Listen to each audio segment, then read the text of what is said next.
to be gone back yet. Lobster said I'm the Jojo grab it. Welcome to the episode 3 of the Random Rambling Review Hour. Yep. This is my buddy Goro Gregoro, and we are here to talk about Jojo's Bizarre Adventure, who he has finally got acclimated, the great Jojo. Yeah. Saw all 5 parts just earlier this week. Wait, I have something to introduce to you. Talk a little bit about your experience with JoJo. I'll be back in 2 seconds. Just keep talking. It was a wild ride. I really can't wait for part 6. I have no idea what to expect for part 6, but I've enjoyed almost every part as much as the last one. Actually, it's progressively gotten better and better, I feel like, every single JoJo part. In my opinion. Unveil my stand. What is the parrot. This is my stand. Parrot Emerald Green. It must be a long distance stand because it's very weak. It's a very weak stand. It's very powerful and loud.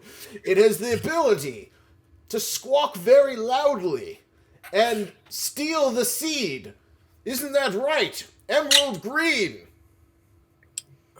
Yeah. Sits on my shoulder, Emerald Green.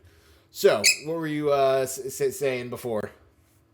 I was just talking about how each JoJo part has been progressively better than the last one, in my opinion. It's funny when you think about it. Like, JoJo doesn't really kind of follow the... It's probably one of the most brilliant conceits in any manga or any storytelling medium. The idea that, like, JoJo doesn't follow the traditional, like, story thing, the traditional anime manga thing, or shonen manga thing is, you gotta beat the big bad guy, you gotta keep on leveling up and increasing and fighting ever stronger foes, right? But the beauty about JoJo is that, kind of like Doctor Who, he has this mechanism to, like, do a soft reset. So, every couple of 100 chapters, he can introduce a whole new cast. Yeah. So yeah, that is an interesting thing. It is sort of like Doctor Who, but yeah. Oh, that's a really interesting comparison. Because, like, hypothetically, when you think about it, if part 1 was over, well, if he was able to do the incredible thing of part 1 of killing Jonathan Joestar, and then hypothetically part 2, that's the end. JoJo got his happy ending. He beat the entire thing of the greatest thing in the world.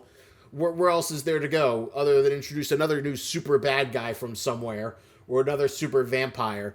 But instead, he gets to reinvent the series from the beginning and then introduce the thing of stand powers. And then you could say that was like when JoJo kind of reached its final form. Where, like, previous JoJo's had all sort of been kind of a little bit derivative of, like, 80s manga of the time.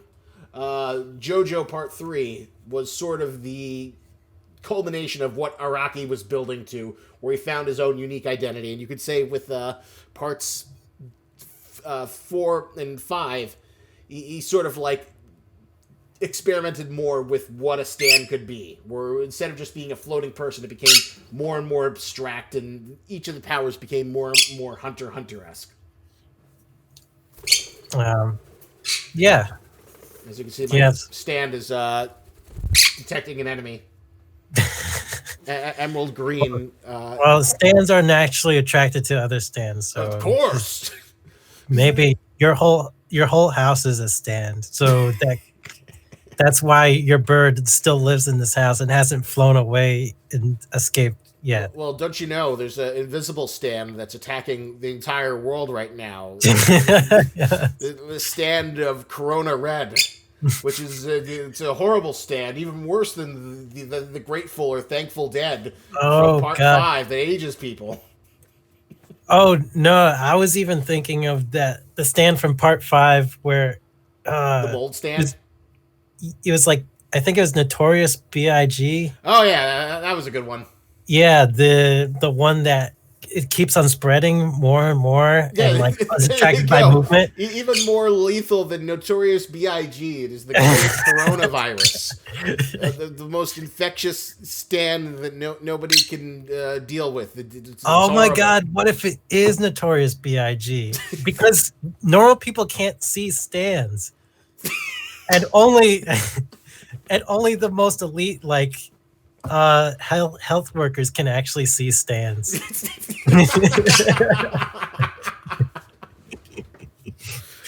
There you go. There's going to be lots of terrible, horrible coronavirus jokes because we're Oh all god. stuck inside today. Uh, but yeah, I sort of love it how like he has a new protagonist. He can take it to sort of extreme, and instead of like just having them, go through an endless loop of fighting more strong guys, he can say, I've done enough with Josuke. I'm gonna throw them all away. I'm gonna throw Joe because it's great because if he is a helpful character, um, thank you, Alex Rodriguez. I hope you stick around, and I promise more video essays in the future. Just because I'm doing this doesn't mean I'm not doing video essays. But Emerald Green loves it when you stick around to watch the stream. But but yeah, it's a brilliant conceit in terms of that you can keep on inventing new protagonists. You can have a new cast and sort them out without having some sort of great story conceit. So essentially, it's like the ultimate reset button, like Doctor Who. Yeah, but it still does it way better than Doctor Who because the most interesting character in Doctor Who is obviously the Doctor, and it it's kind of like a super a super sci-fi adventure where there's like very constant things with Doctor Who. There's the TARDIS. You have to go from dimension to dimension. There's Daleks. There's Cybermen. Uh, but with JoJo, almost anything is up in the air except for probably Stan's right now. Stan's probably gonna stay. Well, that's his great idea, and the beauty about stands is that he can keep on iterating them. But let's go back to the beginning. Let's make this a little bit more focused. Emerald Green. So let's talk about JoJo Part One. What did you think of JoJo Part One? Well, I started watching part 1 like right when it first came out, and I could not get into it. I stopped like I stopped in like after 3 episodes, and I had no desire to continue it until much later. Someone someone convinced me. And and as I went along, I could slowly start to see the appeal of this show. It's got really really great characters, like really funny characters, and just like funny funny situations that happen all the time in this anime. Well, what I think is interesting about Part One, JoJo, is that it's like the most unoriginal part, where it's sort of like, oh, I'm gonna just do this like Victorian battle manga, only instead of being in a post-apocalyptic future, we're going to be in Victorian England, and I'm going to lean on the crutch of zombies and vampires. It's JoJo at its most derivative, easily. It's derivative of the trends. Jonathan Joestar or Joseph. Was it? What's the first Joseph? Jonathan Joestar. Jonathan Yeah, Joestar. he's like this big burly guy. He gets his own kung fu breathing method called the Hamon, which isn't very visually interesting.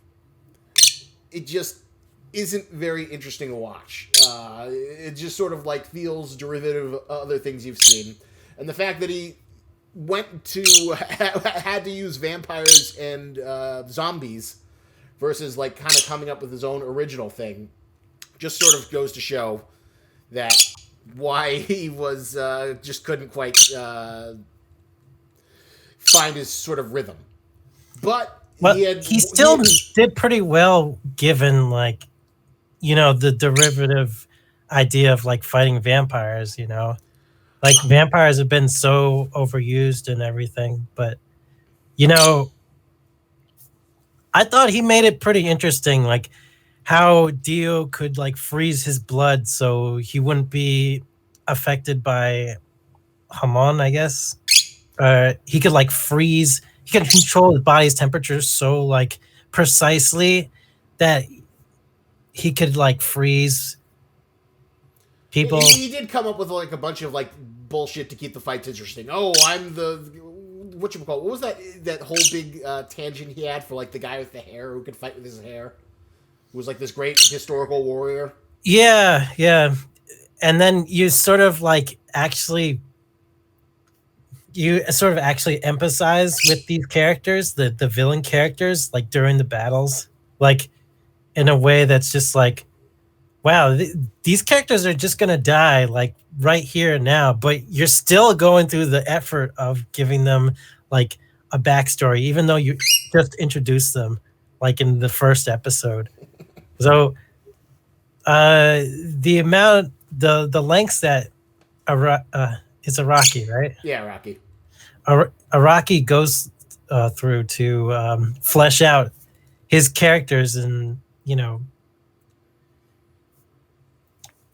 it's just really really cool to see. And yeah, it was definitely a nice touch. Although I think the real standout though was Dio. Dio was like a really fun character, and you could see that like a lot of the enthusiasm for what would become later JoJo would be Dio. Dio was like the glam rock god, flamboyant god. He's strutting, he's posing. That is like the one thing that works above and beyond else is Dio's characterization, and just kind of like how much of a obnoxious, despicable, evil badass he is. Yeah. Yeah, I think Dio, he made that whole first part. Honestly, he was one of the best villains. Oh yeah, hands down. Of the series, he's still like the villain by which all other JoJo villains are judged by. He's the iconic.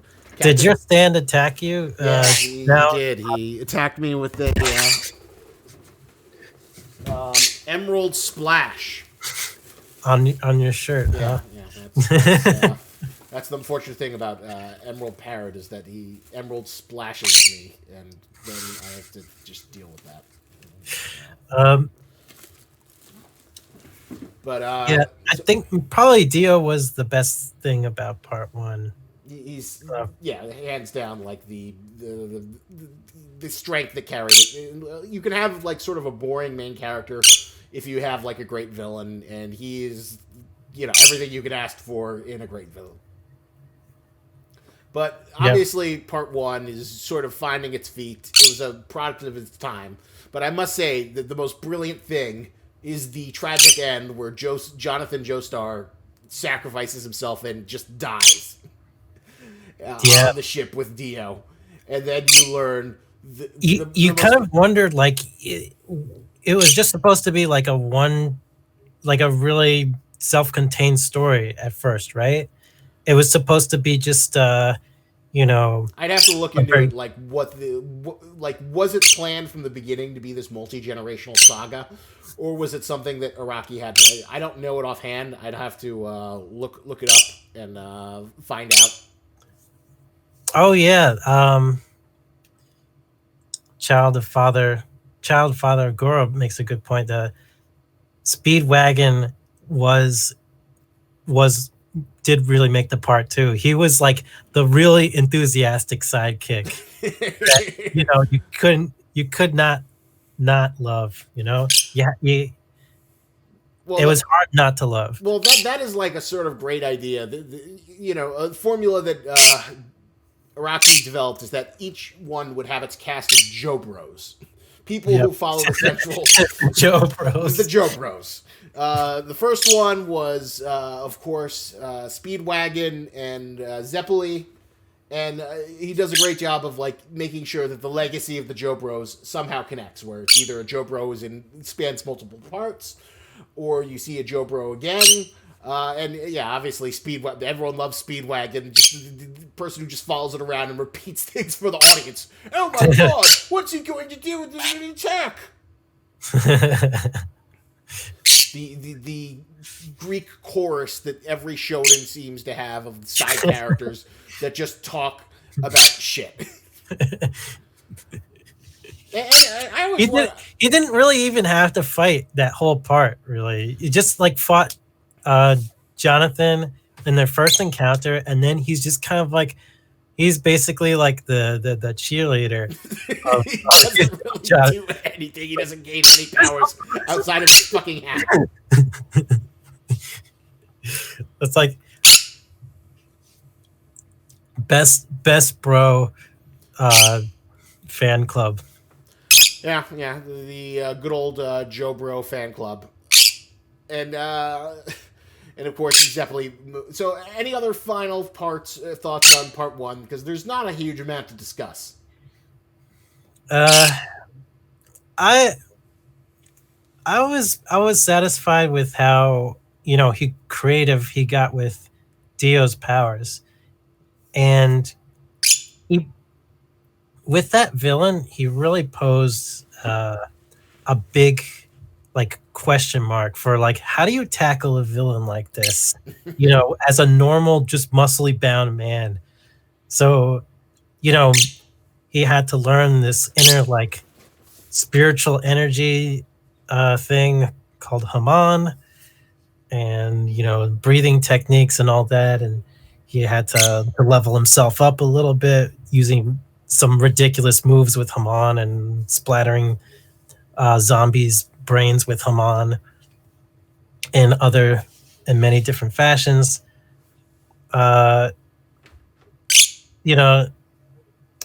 Iraqi kind of, he throws a huge curveball, but then when the protagonist actually hits that crazy ass curveball, like it feels that much more satisfying. He is really good at like coming up with good solutions for all of his like crazy battle situations. I will say that's like very difficult to like come up with these, and then when the characters ultimately triumph, it feels earned versus like they just did an ass pull that came out of nowhere.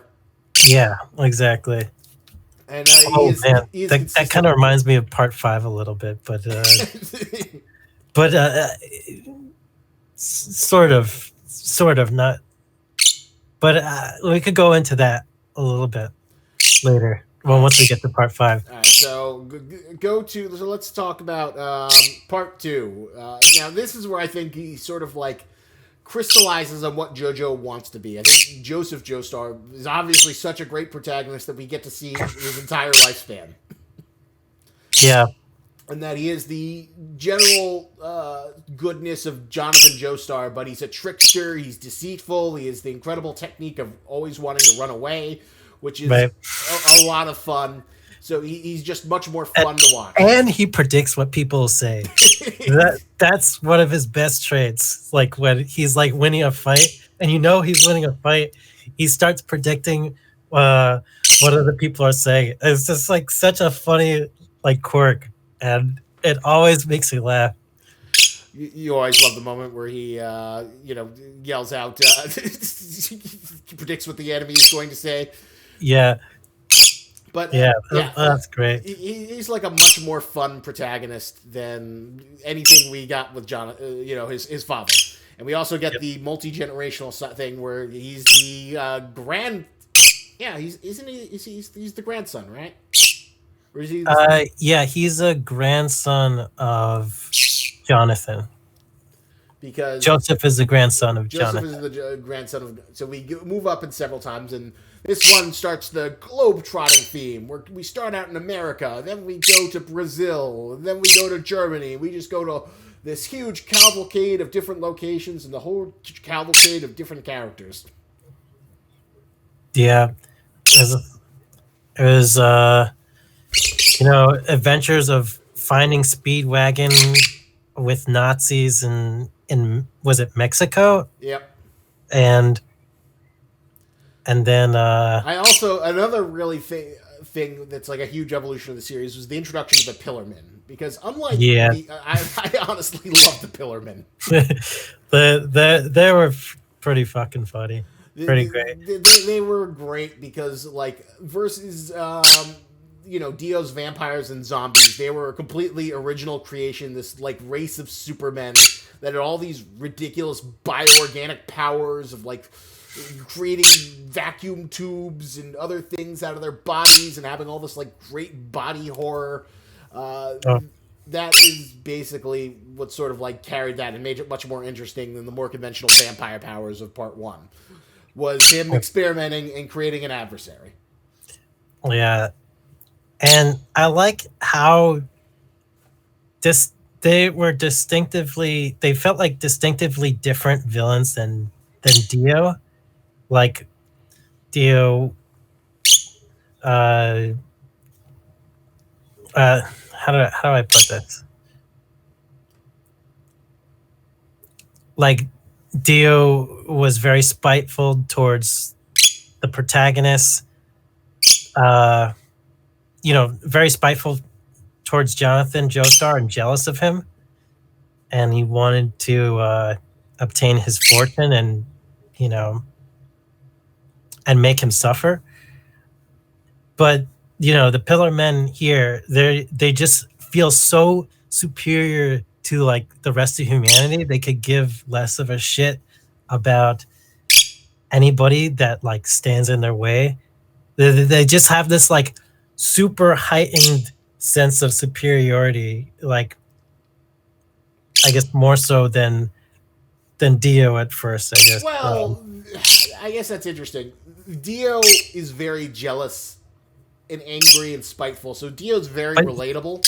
Yeah, he also more feels human. While the Pillar Men superior to Jojo, or sorry, to Jonathan Joestar.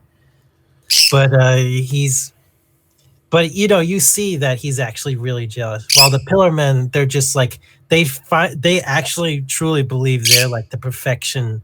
They're like the perfect like species. One thing I did not like though in part two is that I feel like Joseph killed them a little too easily since there weren't that many. There was like only 4. There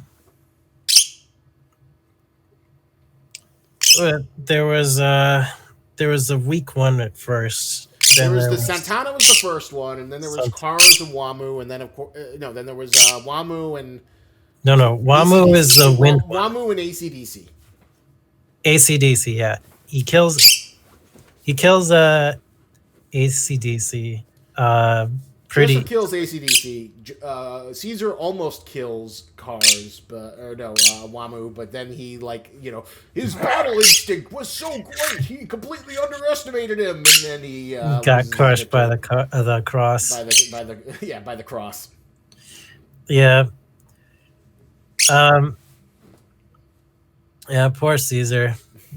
Just that was another trend of introducing the big flamboyant Joe Bro and then murdering him brutally. Yeah, I don't know. But I think this particular Joe Bro, he didn't really like stand out to me like as much as like Speedwagon to John. Like Caesar's like the classic. He's the rivalry. He's got the flamboyancy. He was like the introduction of all the gay stuff to JoJo. He was like the main poser. Him and JoJo were like like they were like really good bros, but they were like equal. They were almost equals. Well, they were equals in skill, but Joseph Joestar, he was more interesting and he's funnier than the other Joe. Well, but like Caesar's a little bit cooler though, at least because Joseph is cowardly and deceitful, while Caesar's the suave guy. Nah, he's not really that cool. He's like he's got moderate levels of cool. Like he loses his cool when Joseph beats him at something. He like he when his final act against Wamu, I guess he's sort of like he had his cool moments there, but it just wasn't enough. Joseph Joestar, I think, is the clear winner here in terms of the best character of this arc. Yeah. Well, he has more screen time. He doesn't lose any of his fights with the Pillarmen. Well, that's why I think the Pillarmen deserved some. They needed a few But underlings to so that way Joseph could work his way up to them because defeating a Pillarman when there's only 3 of them, that's a big deal. Where he kills the first one really easily, not easily, but pretty during his training session. yeah, I was okay with that. he's working his way up, showing off against these arrogant Pillarmen dudes who are just oh, I guess we need to get this stone from you, or whatever. To the what was that? It was like that some kind of stone to put in the mask. Yeah, the stone of MacGuffin stone. So it didn't even really make sense. But whatever. It was just a dumb MacGuffin. You know what? I think honestly, Wamu was a better villain than Cars. Really? Why? I just felt like Wamu, he built up this relationship in the beginning with Joseph. He's like, oh, you survived this attack, or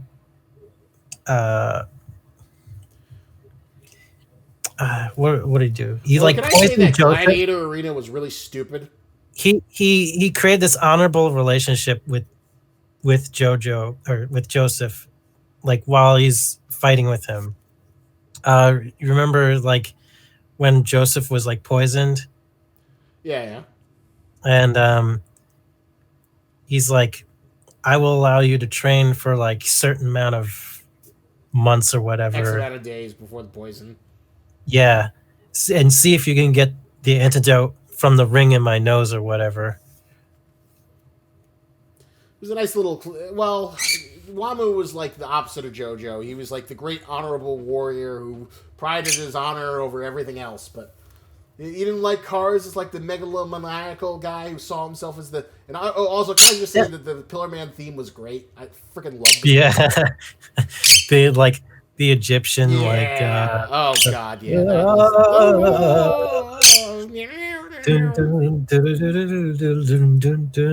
Oh yeah, I freaking love the goddamn Pillarman theme. Yeah, they're pretty great. So they're fun villains, but at the same time, you can sort of see Joe. He sort of Joseph Joestar came up with all these great things with Hamon, but Araki was bored of Hamon by the end of it. Yeah, you could. I guess you could sort of see there wasn't so many creative things you could do with Hamon after a point. Yes, Caesar was able to transfer Hamon through bubbles. I honestly, all the tricks that Joseph did with Hamon wasn't really that memorable.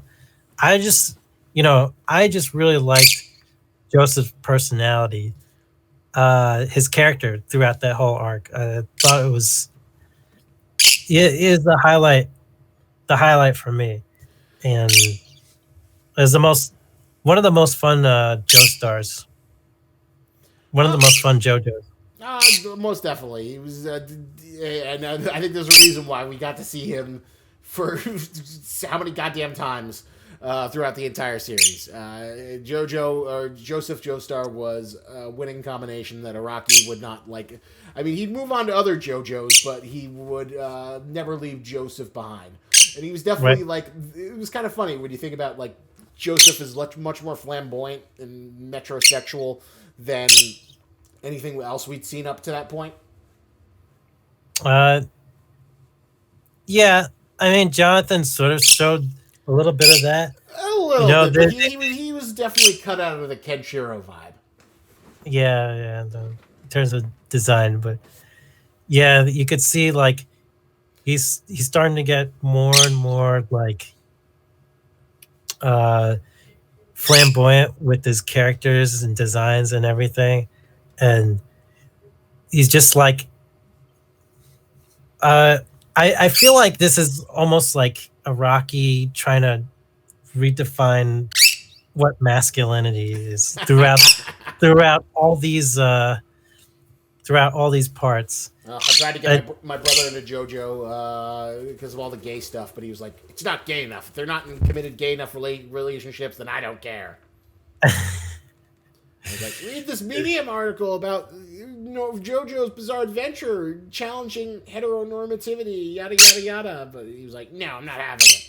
Maybe I also started with part 5 because I thought that was the most metrosexual, and I thought he'd love all the ridiculous costumes, but he did not. Well,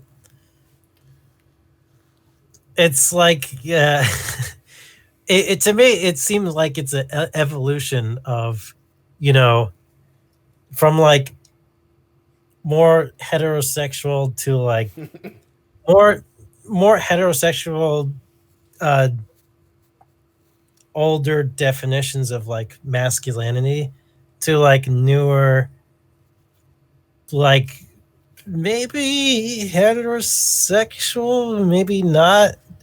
It definitely becomes much more ambiguous. It's like, Yeah, French fashion, Italian fashion lines of sexuality, David Bowie lines even of beyond that, this like part five's costumes are just so like fucking out there. Like no human being would ever wear them. It's even It's funnier just, because of like the whole mafia like connotations and like what mafia would dress like that. yeah, exactly. But it's great. It just seems to work. I don't know why, but it just King works. Crimson, it just works. Um, but anyway, I digress. The So back to part 2. So did you have what do you think of the sympathetic Nazi of Stronheim? It was okay. Like he had like a funny moment or two. Just He had the incredible penis cannon. he helped unleash the Pillar Men in a way. Well, it was weird how he like started out as an adversary, but then he kind of transitions into an ally. And considering the problematic relationship that it's hard to use that word, but it feels appropriate with Japan and Germany. And then JoJo's like, he's actually a pretty nice guy once you understand his eccentricities. Yeah. Well, I don't know. It's I felt like he was like he had like a gimmick with the whole cybernetic parts thing. It was kind of like when he showed off like his cybernetics against cars, like it felt like a big one-liner to me, like a, and then he was just like his character, it felt a little bit like a punchline, kind of. Well, you could almost say that, like, his pride was, like, in German engineering, and he was like, oh, well, your ultimate life form can't stand up to the power of human engineering.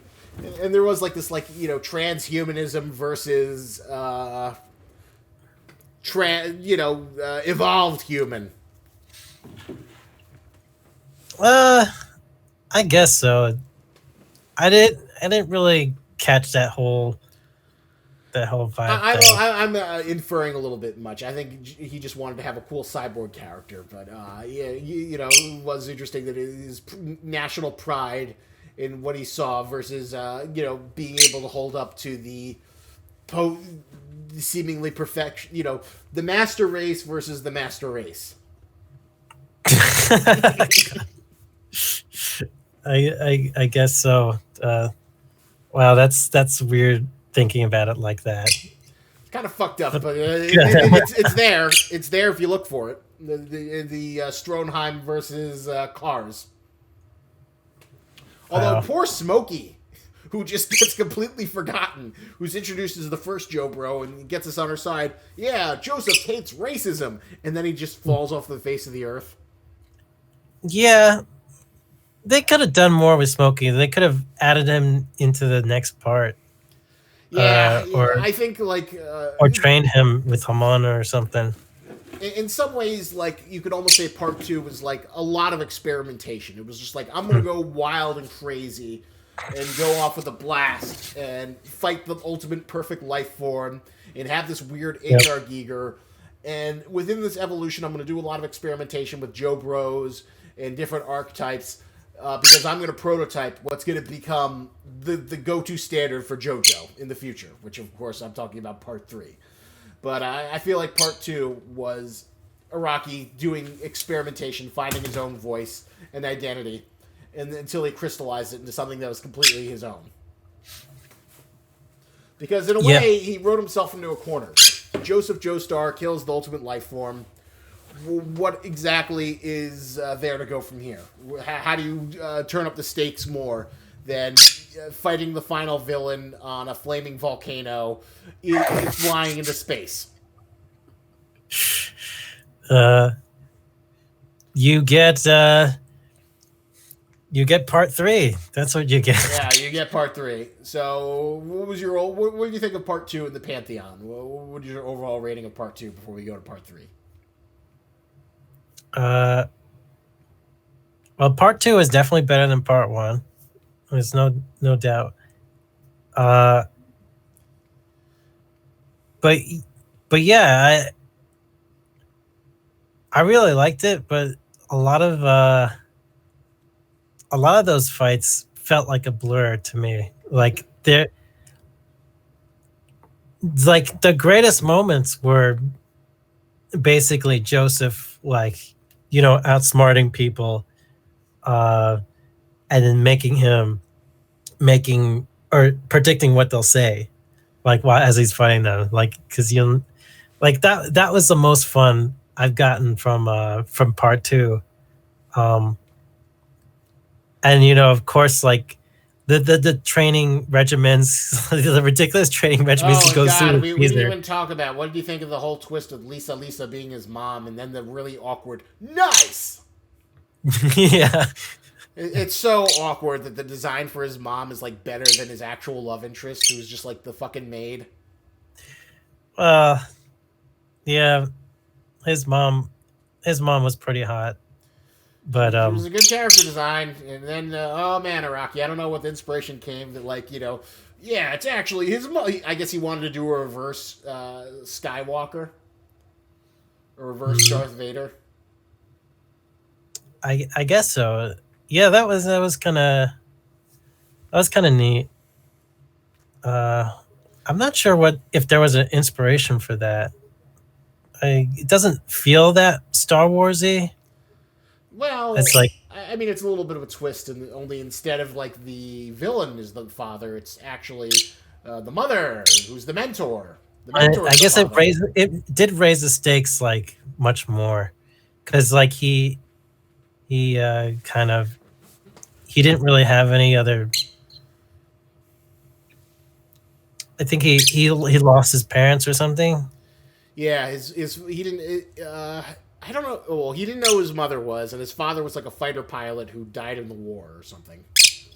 Because I remember Speedwagon was like, "Not another Joseph Joestar. The family's cursed. I will use my fortune to support them." Of course, Speedwagon making the reappearance again after part two or after part one, like that. I like how each JoJo like ties in from the previous one, like some of the characters from the previous one shift over to the next part, and then the next part, and the next part. That's Yeah, really fun. yeah, that is a great little sense of progression. So, if you had to rate, what would you rate part one? What would you rate part two? Oh, I don't know. Can we move on to You want to talk about Stardust Crusaders? You don't want to give it like a 1 out of 10 rating for each one of them, or do you want to save that for the end? let's save that for the end. Okay. Because I have to really look over all the parts. Okay. So now this is Stardust Crusaders. Stardust Crusaders is the definitive JoJo. This is where he comes up with the idea of stands. This is where he gets his ultimate badass character. The character who's like the definition of 90s shonen edgelords. Is it Josuke? Jotaro. There you go. Jotaro, yes. Jotaro is the sort of penultimate badass. He is a sort of more refined version of Kenshiro, but he's got that sort of like classic Japanese punk vibe. He is very much a creation of the 80s, but he has a little bit more personality than someone like Joseph, who's just like a muscle man who punches. He's got that sort of like Clint Eastwood. Yeah, he's You mean more like, of a personality than Jonathan? Yeah, than Jonathan Joestar. Yep. And then the extra brilliant idea is having the Grand Joseph Joestar accompany them as a sort of mentor / family bonding. Yeah. Part 3 was brilliant in a lot of ways. Although yeah, in some like ways you mentioned with Joseph coming back as like almost a comic relief character to the protagonist, which is Jotaro.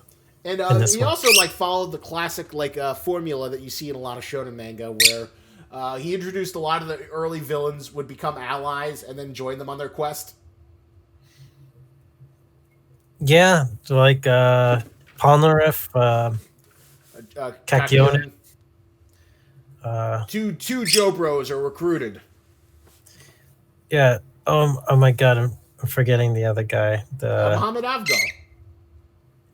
Muhammad Avdol. Yeah, Avdol. And then Iggy. Yeah, and then Iggy later. And he definitely like that's I think one thing that like has JoJo sort of stand out is that like Araki's bloodthirsty. There's always like a Joe Bro body count. Oh yeah. There's got to be some casualties. There's got to be some Joe Bros who get fucked up. That's just what happens. That's just the nature of the beast. You got to kill some Joe Bros. I think it really raises the stakes a little bit, because you get invested with these characters, and he's willing to kill them off. Like, well, it's also I think it's also important because it shows how dangerous stand battles are. Oh yeah. Because a lot of times with like these fantasy fights, you know, when they're just throwing magical balls or shooting Getsuga Tenshos, it eventually starts to feel a little toothless. Once you see like Naruto take the 5th ninjutsu blast to the face, or Ichigo like get overwhelmed by a Sero or other magical energy things. Yeah, no one dies from it, basically. Exactly. So having those little character Joe Bro deaths definitely gives you an idea that like these stands will fuck you up. Yes. They all have very specific powers, and they're all very, very lethal. Because that's an interesting thing about Joseph, is that like most of them, with a few exceptions, the characters don't really level up or change that much. They don't really get power-ups. It's just sort of like, this is your toolkit. Let's see how many inventive ways you can use it throughout the adventure. And it's kind of funny because like Star Platinum is probably the most boring stand. I guess, but it becomes cooler when he's fighting Dio. Well, of course, because that's when he gets his big evolution. And honestly, to this day, I still don't really understand how he like ultimately triumphed over Dio. It never really made sense to me. It's because his stand is really fast and it's similar. And it's similar for whatever reason, and then it gets the powers of the world, and then it just cuts him for some reason, and then Dio's like, "How did you do it?" And Joseph's like, "Good grief." I don't know if Yada anyone's ever yada. decided to do like Charlie Brand Tarot fan art. I'm sure it's out of there somewhere. But yeah, like they don't really progress. It's not like you get a level. Well, with a few exceptions. Like obviously in part 4, there's like a stand that sort of levels up throughout the series. But most Yeah, stands pretty and much like stay even the same. part 5 is like, there's Requiem, Gold Yeah, Experience. then you. Although, can I just say that the lore of stands sucks? Oh, the lore of stands. The lore of stands is stupid. What from that meteorite thing? A meteorite with a special alien metal and alien bacteria punctures the right people, and then they get magical floating ghost powers that can just be whatever the fuck Araki wants. Maybe he'll go more into it at some No, point. no, he doesn't. He never came up with a good lore. He just kind of like did a lot of retconning, and he never came up with any really consistent lore for JoJo stand shit. Unfortunately, I'm sorry to say. I think it's stupid. I mean, some people love it, but I still think it's dumb. I don't know. I think Araki's very clever. If he's able to come up with Someone in the comments just said that's anime metachlorians. Oh God, yeah. Well, I don't think it's that bad. I don't think it's that bad of an explanation as metachlorian. Let me like put an interesting comparison. Like I think they're very similar to Hunter x Hunter powers. Yeah. What do you like better, the Hunter logic system or the Stand logic system? Hunter just like is more interesting. Like it makes like there's more of a logic to it.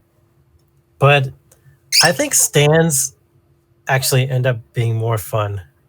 Why are they I think more there's fun? just they're more fun because it's great fun to have my Emerald Splash, Emerald Flight. Because you're not so focused on like how they got their ability, like what combination of things that like yes, you could you could look at in Hunter x Hunter, like your brain is like almost working overtime with that manga and that anime. So you're always thinking like, oh, I wonder what this Hunter x Hunter ability is a combination of. Is it a combination of specialization and enhancement ability or whatever?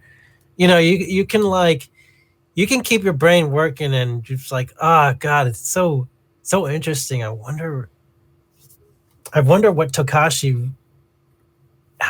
Takashi really pieced together this power. But with stands, it's just like, yeah, this is like they just need a simple explanation. Like, yes, I was hit by the arrow and now my spiritual energy is come forth. All right, let's just fucking go. Let's just fucking go. I don't know. There's a part of me that like wishes there was like some understanding, like what makes someone worthy of a stand, and what does someone who doesn't get a stand and just gets killed by the arrow. What is there some sort of logic to that? Because it's always nice to have some sort of logic. Like this is a reason why, I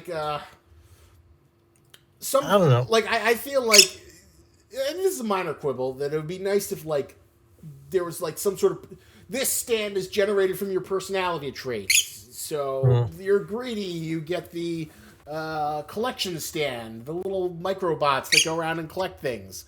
And that's incredible. Oh my God, it's amazing. That's the best ever. That's a huge, incredible stand. Because you're greedy. I think having superpowers that are defined by characteristics is ultimately really strong.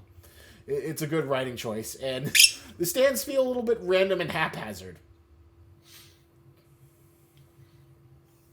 Well, I think it says also a lot about each person's personality. Like it can, they can really stand out. Like stand out. If you, uh, Well done there. like Kakyonin, he's like his stand is not as powerful, so he's like a more tactical thinker. Um,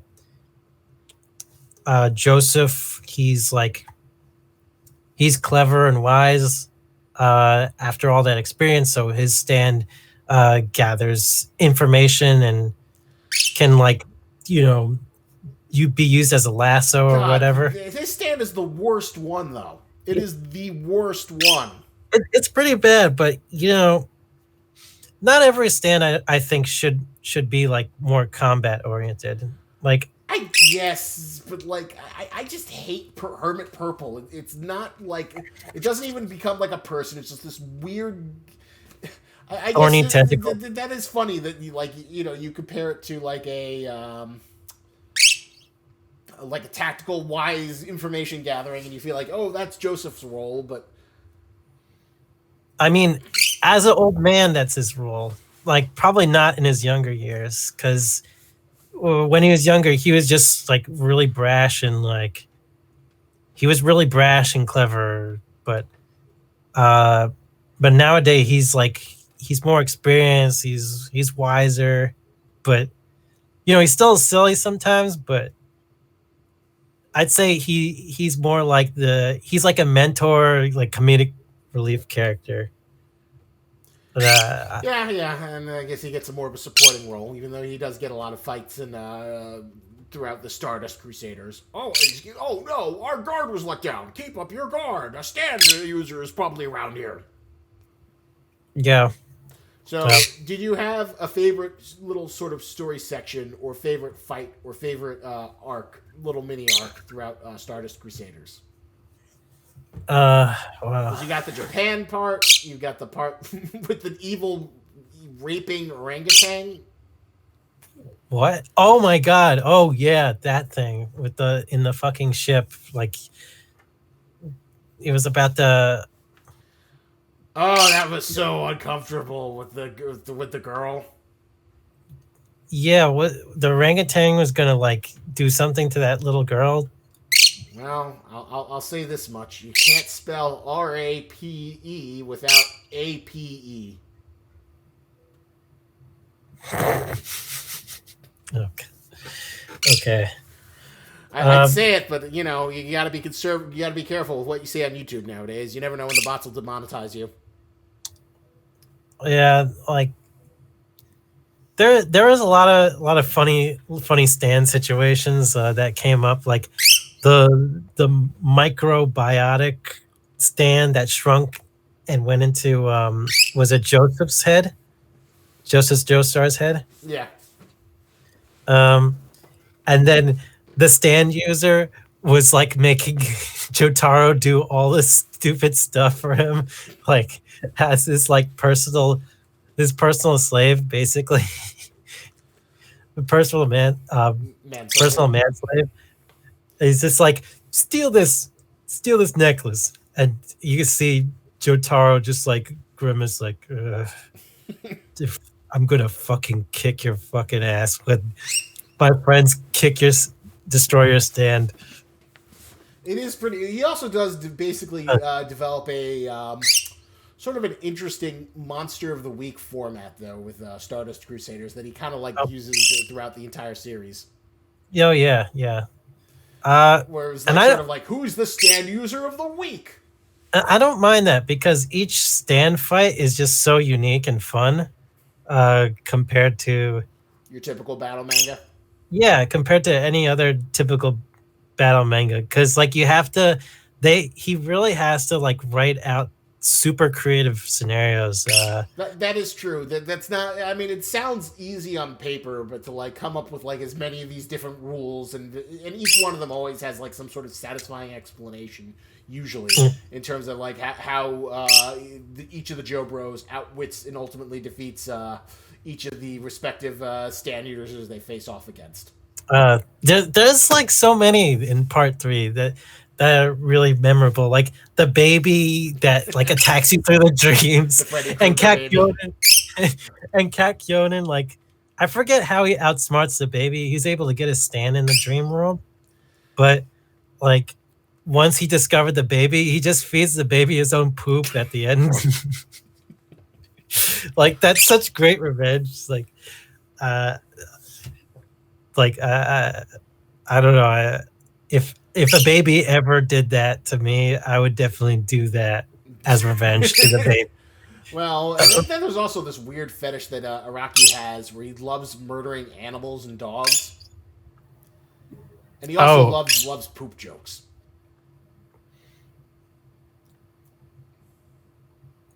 what other part did he murder animals in? Remember the Iggy pet shop fight with the murdered dogs there? And don't forget Iggy's death. Yeah, but that was like part 3. Yeah, and then part 1, Joseph's dog gets killed. Jonathan's dog gets killed by Dio in a fire. Oh, I don't remember that. Remember that's like one of the first things he does. Dio locks. He does kick the dog. No, I remember that. He locks him in the furnace, and then the guy turns it on, and then the dog like comes flaming out. He burns him alive. Oh my god. Did you forget about that? Yeah, I forgot about that. I remember reading someone ask Araki a question. Do you really? Why do you hate animals and dogs so much? And he says, "No, I love dogs, but I just like to show someone's truly reprehensible and evil if they hurt animals." And then part 4, the first villain, the evil murder rapist rock guy or water aqua necklace guy, he also kills a dog. Does he? Yeah, that's the opening scene. He steps in some guy's dog's poop, and then he like murders the guy, like stuffs the dog's throat down him.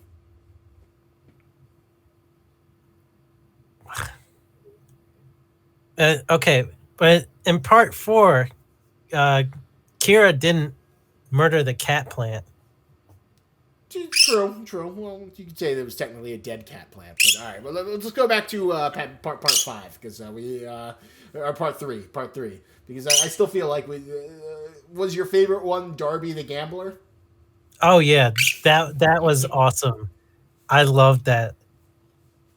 That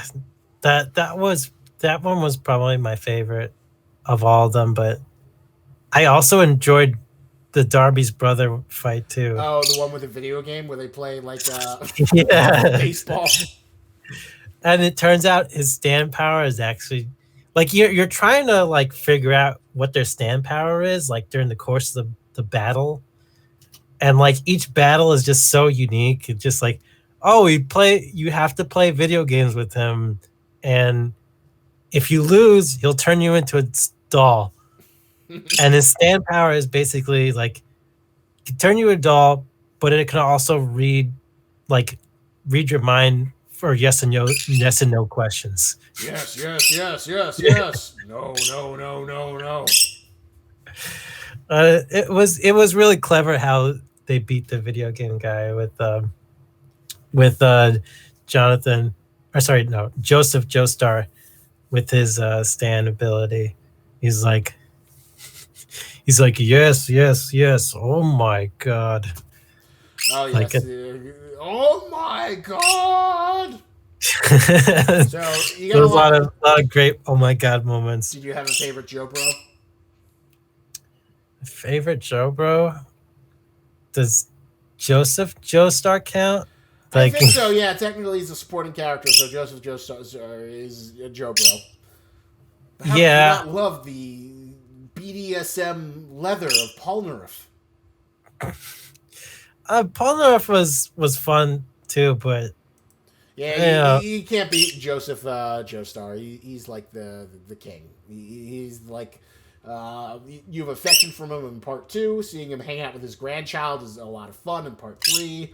And the mix between like Jotaro's like surly Clint Eastwood badass demeanor versus Joseph, who's like completely farcical, over the top, but still kind of wise. You froze. No, I'm still here. Did I? Oh no! Oh no! Our connections are interrupted. We will be right back soon. Oh, there. Are you back now? Yeah, you disconnected for a sec. Yeah, you did too. Wait, are we live still? Yeah, we're still live. We're still live. Okay. Well, sorry. What were you saying about with Joseph? He's like the best supporting bro. Yeah. It's like you just can't beat it. I mean, there's something kind of fun about Muhammad, but he's just sort of like the foreign exchange student who's just like really not there for any particular reason. I mean, he's reliable, but like there's nothing like super entertaining about him. Yeah, like he's kind of like he plays another straight man in a way. Like he plays like the more grounded character, but also Kakyonen also plays a grounded character as well. So I don't know, but it's neat when they play off of each other. Like I think they make a really good team, really good like comedic and entertaining team. True, they do play off each other really well. Like the magnet stand and Joseph and Avdol like getting like magnetically connected from the magnet stand. Like that was those some really funny moments there. Some great like experimenting with the sexuality of the Joe, seeing what the audience, how much of the audience would like to see their sexy Joe bros get it on. Yeah, some big daddy moments. Yeah, see, that's the thing. Once stands got introduced, like the fights became so much more memorable. Oh like, yeah. Every single fight was just like it felt so like alive and entertaining. I could go on and on about the fights in JoJo. So give me like a top 5 favorite Stardust to Crusader stand battles, because obviously there's a lot to choose from. Oh man.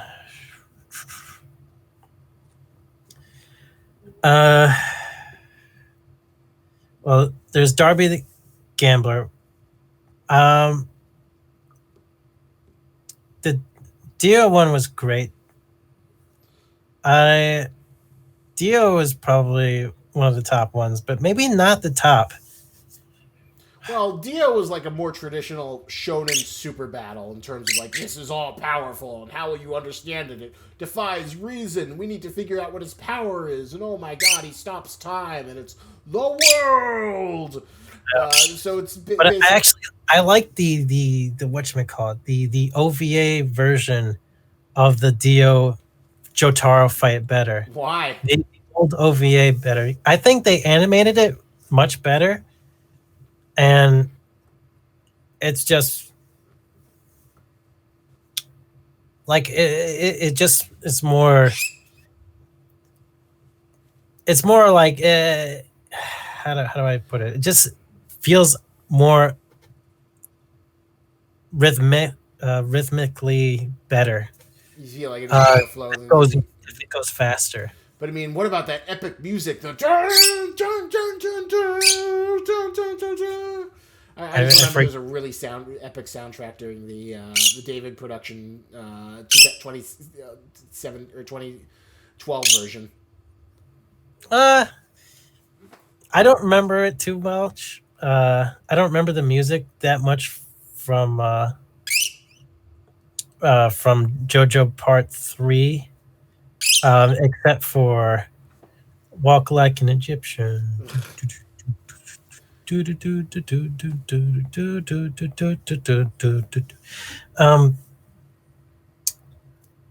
think the baby fight, like the ending was pretty satisfying, but maybe it's not the top. All right, so but go on. You've got the car, you've got Whole Horse, you got the Oingo Boingo brothers. Boingo Boingo is probably low on the list, but It was neat that he tried something like that. Um, Darby, Darby. Actually, I think I like the Darby fight better in the OVA as well. Really? Uh, yeah. Oh man, I don't know. So Uh, Darby. Darby's brother. Um,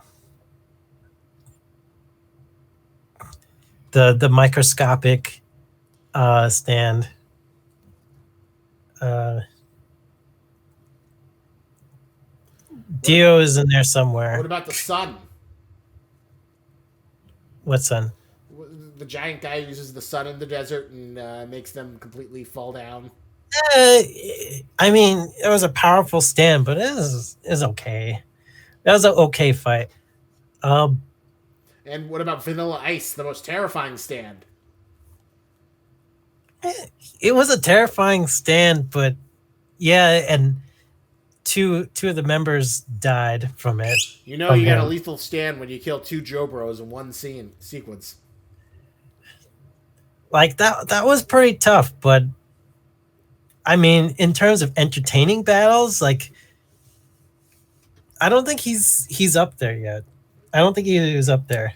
He had like a scary stand, but Polnareff actually was the one who beat him, I think. Or was it Sunlight? Was it Sunlight that killed him, or I forget. All right, so you've got the two Darby brothers. You've got maybe the baby. Let's finish this list. Dio? Or Dio. I I guess the baby too. Yeah. I I, I also like the stand fight with Joseph against the tumor stand that grew on his Oh, arm. That was great. It's like he's trying to use Haman against it, and he's like, only stands can attack stands. And he came up with a clever way to use his purple hermit. just Uh, rip it off and freeze it. yeah, that was really fun fight, and seeing like Joseph back in his old form again, where he's like predicting what people will say when he before he beats them, and the magnet stand fight. That was pretty funny. I like that. I enjoyed that one too. Oh, there's so many, but Definitely an overjoy of stand battles. So, any final thoughts on part three before we move on to part four? uh, just full on steep climb of entertainment with with battles Lots of good old stand battles, entertaining and engaging battles that and are creative and and bringing back great characters too. Great fun character from the last part. So that was definitely a plus. so in many ways, JoJo Part 4 is like the ultimate culmination of all the parts. You've got the Part three's protagonist, you've got Part two's protagonist, you've got the incredible Part 4 protagonist, who is my personal favorite JoJo, who is the best combinations of the steely badassness of punkishness of Jotaro, combined with the goofy playfulness of Joseph. Josuke. Supreme JoJo. Yeah. Uh, Josuke, I was like looking carefully to see how he would differ from someone like Jotaro and Joseph. Uh, he's he's different in a way that he's kind to strangers.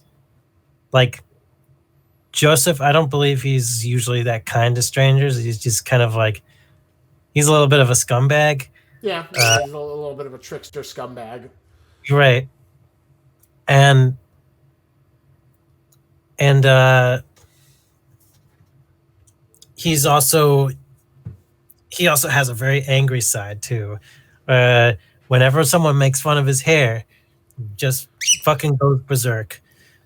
Otherwise, he's usually cool, calm, collected, sort of like Jotaro. Um,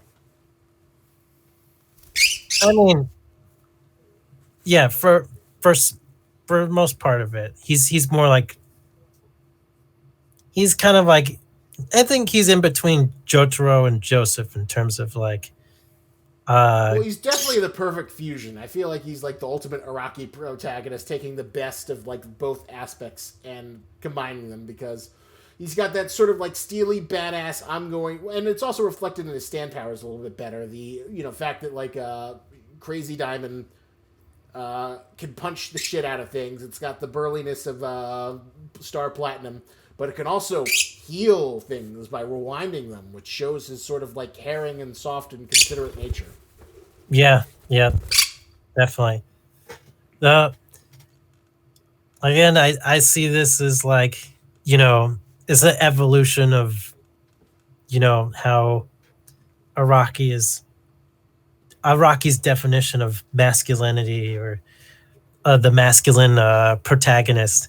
You know, he's tough, but he's got a gentle side, unlike Jotaro. Like Jotaro's just kind of like he's like like stone cold and calculated, and like and pretty smart.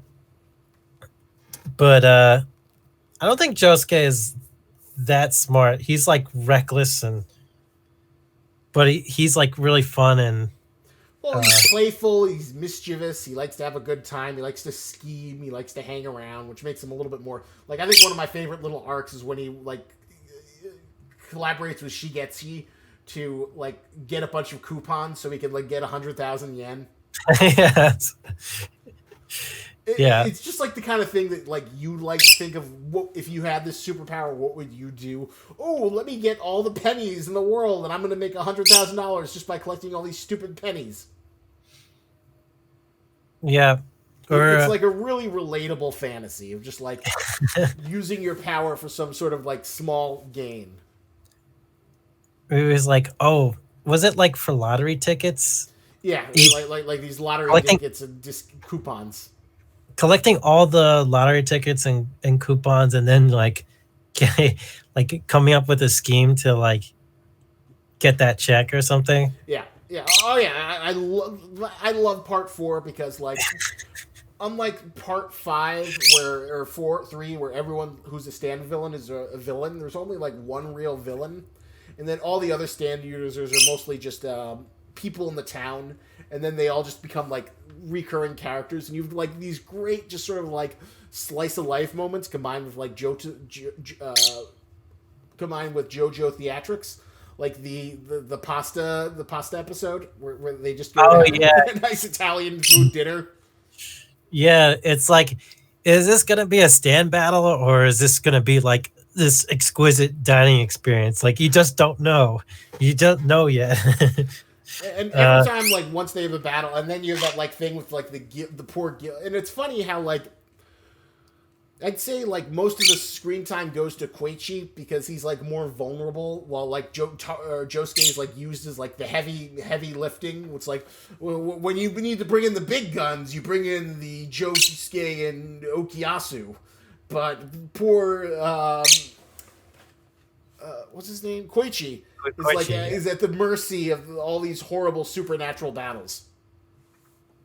Yeah, he's kind of like the noob, and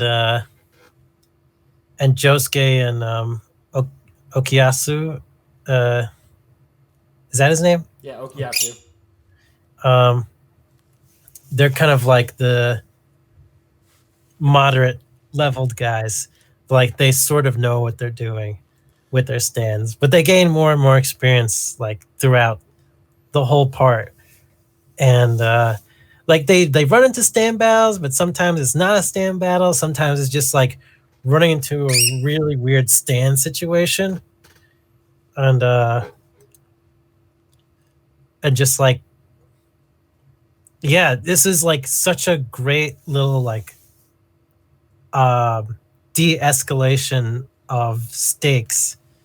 Because you can't like keep on hiring the stakes over and over again uh,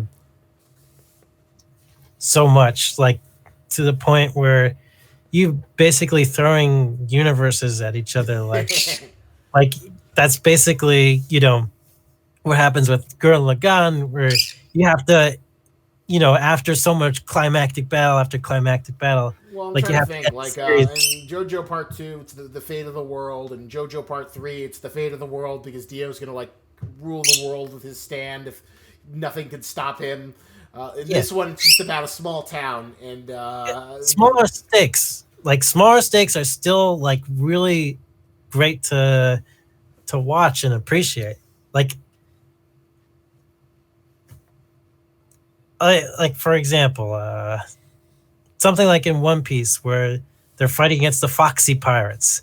Like they're trying to get Chopper back. Like that was a really entertaining story arc. Uh, and Sanji and Zoro had to work together. But like things like that to help like break up the you know the bigger, more bombastic, super fate of the world fights. exactly, exactly. I I can really appreciate those. Not that I don't appreciate things like Gurren Lagann. I do. Well, Uh, Gurren Lagann is that taken to its ultimate extreme, but yes, everything is sort of like watching the character, Naruto from like I'm gonna make a bunch of shadow clones to I'm gonna become Ninja Jesus and fire super mega hyper beams from my Fox energy mech. yeah.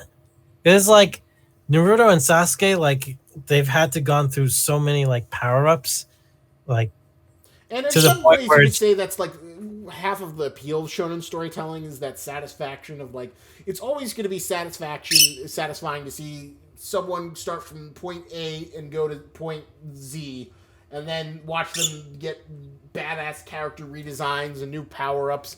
It's the same like satisfying progression that any RPG has from going to level 1 to level 60 and seeing that it's never going to get old. It's always going to be entertaining, and that's why the shonen formula is something that you can like repeat forever. It is an infinite source of money.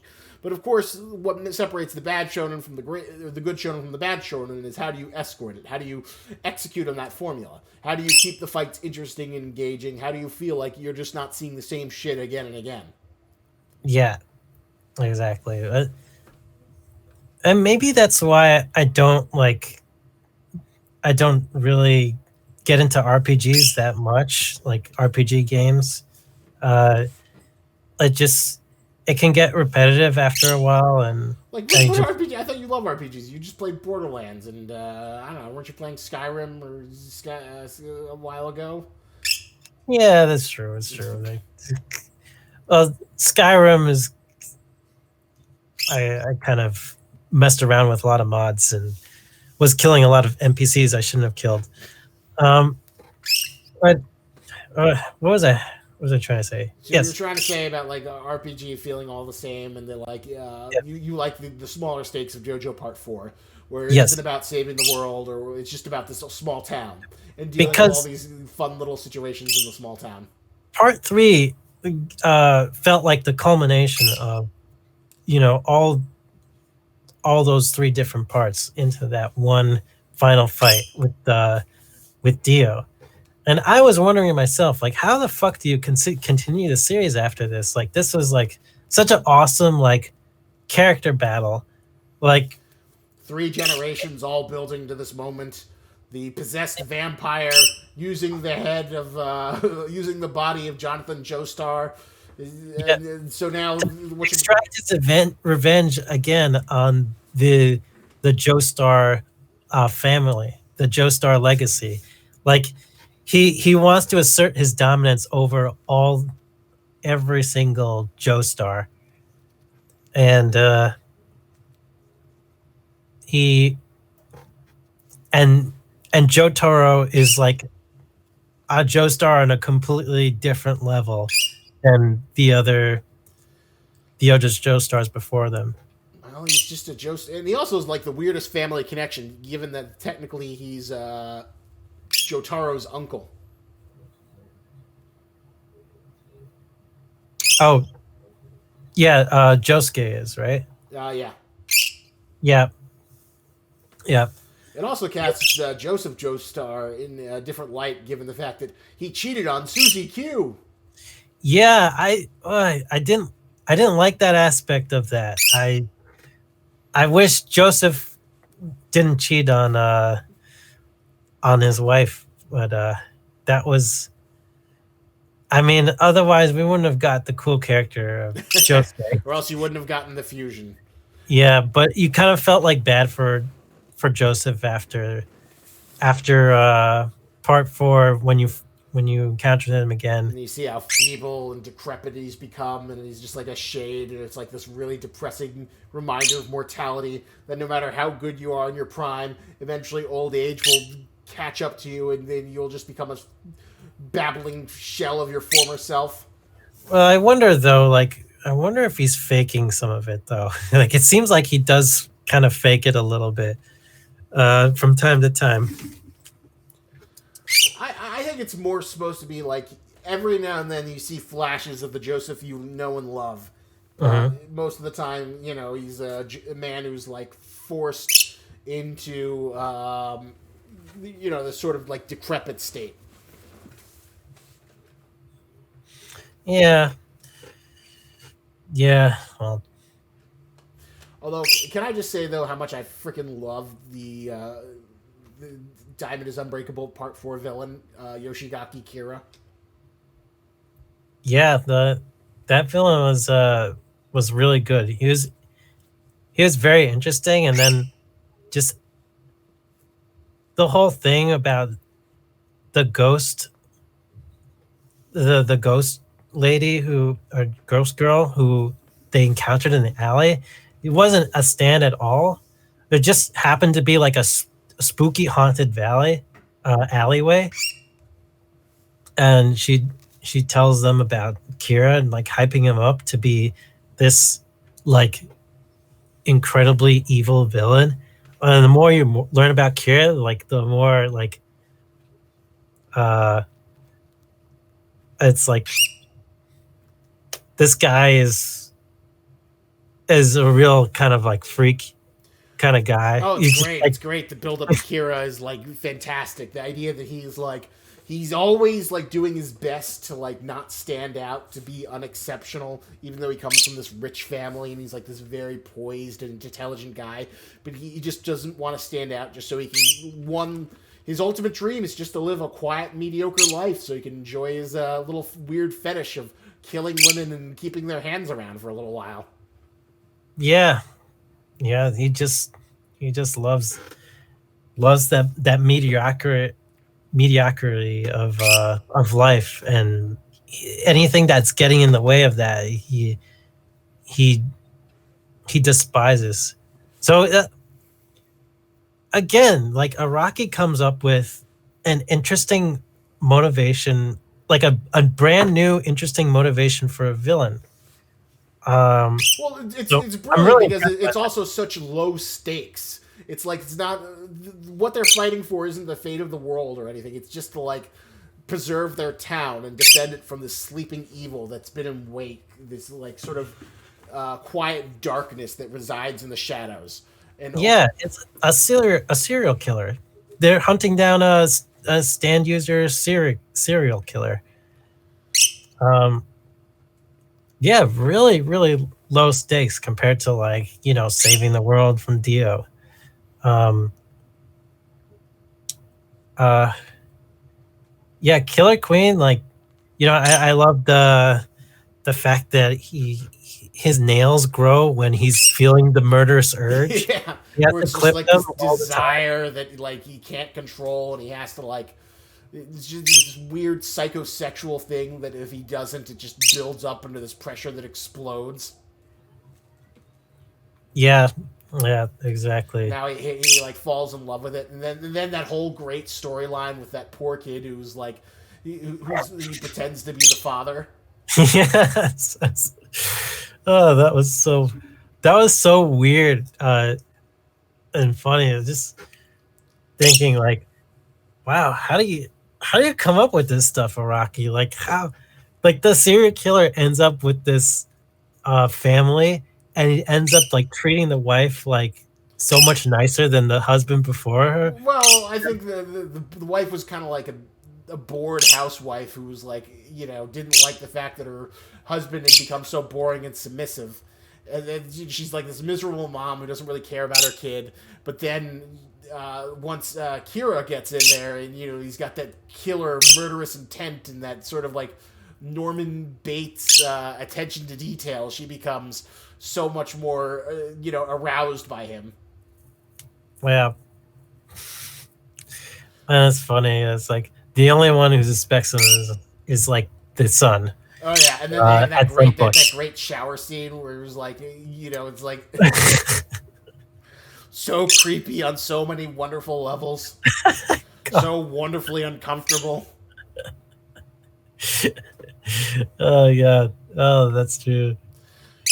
Yeah, it was just like a lot of like, I think the only part of part 4 where I think it gets uninteresting is where the ghost father in the photograph is like, I need to make more stand users so I can protect my son. That was weird. Just like the more like the least interesting is like when it's like, I need to come up with more stand users of the week so I can throw them at Josuke ineffectively.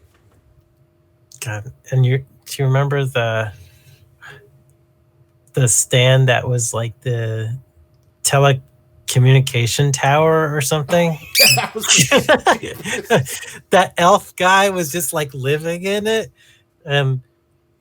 It was one of the most bizarre episodes of JoJo. That was, I will say, it's not like something you've seen anywhere else. The gigantic towers episode. And Josuke, like, he encounters this alien guy. Not sure if he's a stand user. Alien elf user who you're not quite sure if he's an alien or if he's like a stand user, and it's never quite clarified. Yeah, it just like morphs into anything that he chooses. And man, that was like one of the weirdest episodes. Like the trick the other elf guy who was living in that tower to go back into the tower so he could be trapped in there and live in there. Wow, that was definitely something. That was definitely a very unique JoJo plot line, but overall, like, there was a lot of creativity. I think my favorite stand was like Rohan's Heaven's Door. Yeah, Rohan, just like in terms of his stand and his character, just one of the best things about Part 4.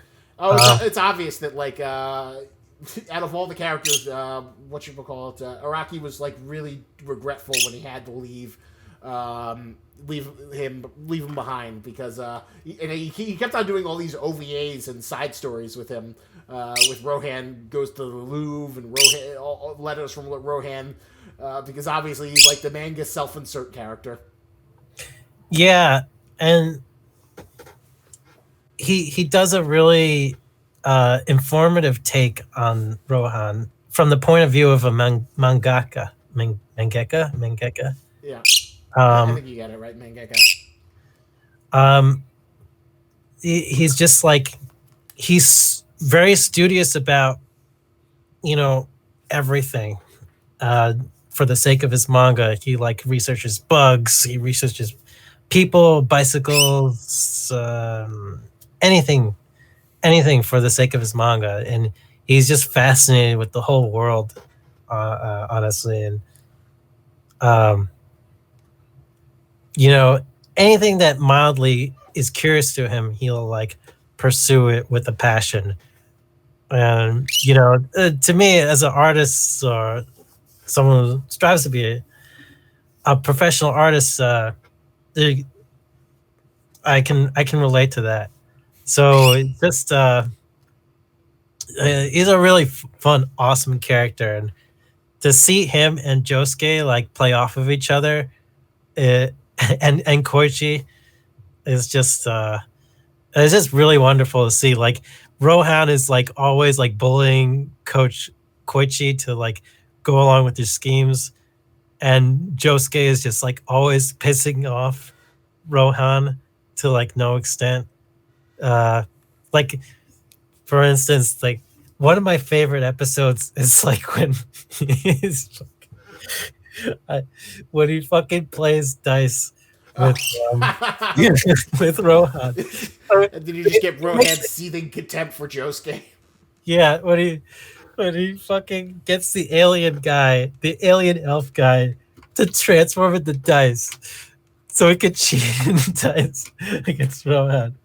And while Rohan's house is burning, is on fire, he's like, I don't give a shit. I need to figure out how Josuke is cheating in this game.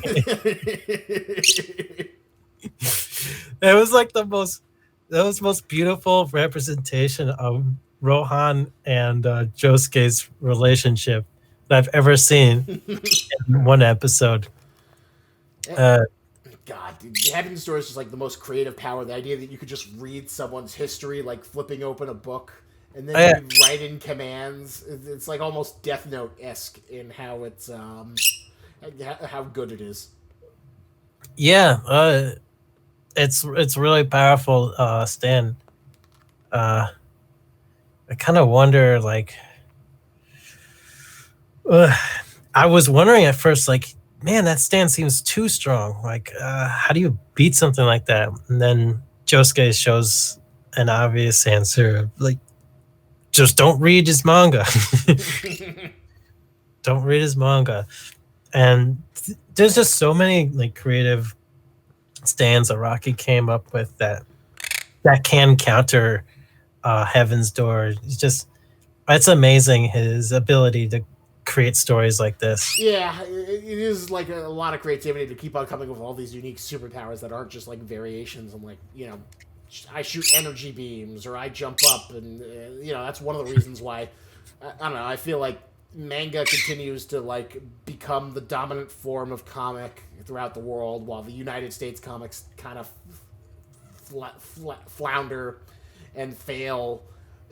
You know, it's like you've got Screensaver, and then you've got the bajillions of different versions of all the stand powers. Or Screen Time. Remember Screen Time? Oh, yeah, Screen Time. That's. I'm like morbidly curious now to check that out at some point. Well, I'll give you a link to a website where they have a bunch of free comics, so you can read it there.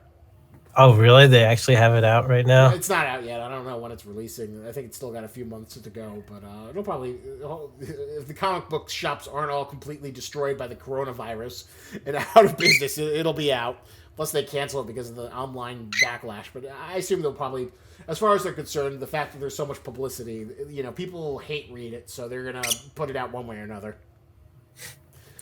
Well, but yes, experimental internet gas has nothing on, you know, I'm going to read your innermost darkest secrets and I'm going to put commands in you. It's like a more benevolent version of the Death Note.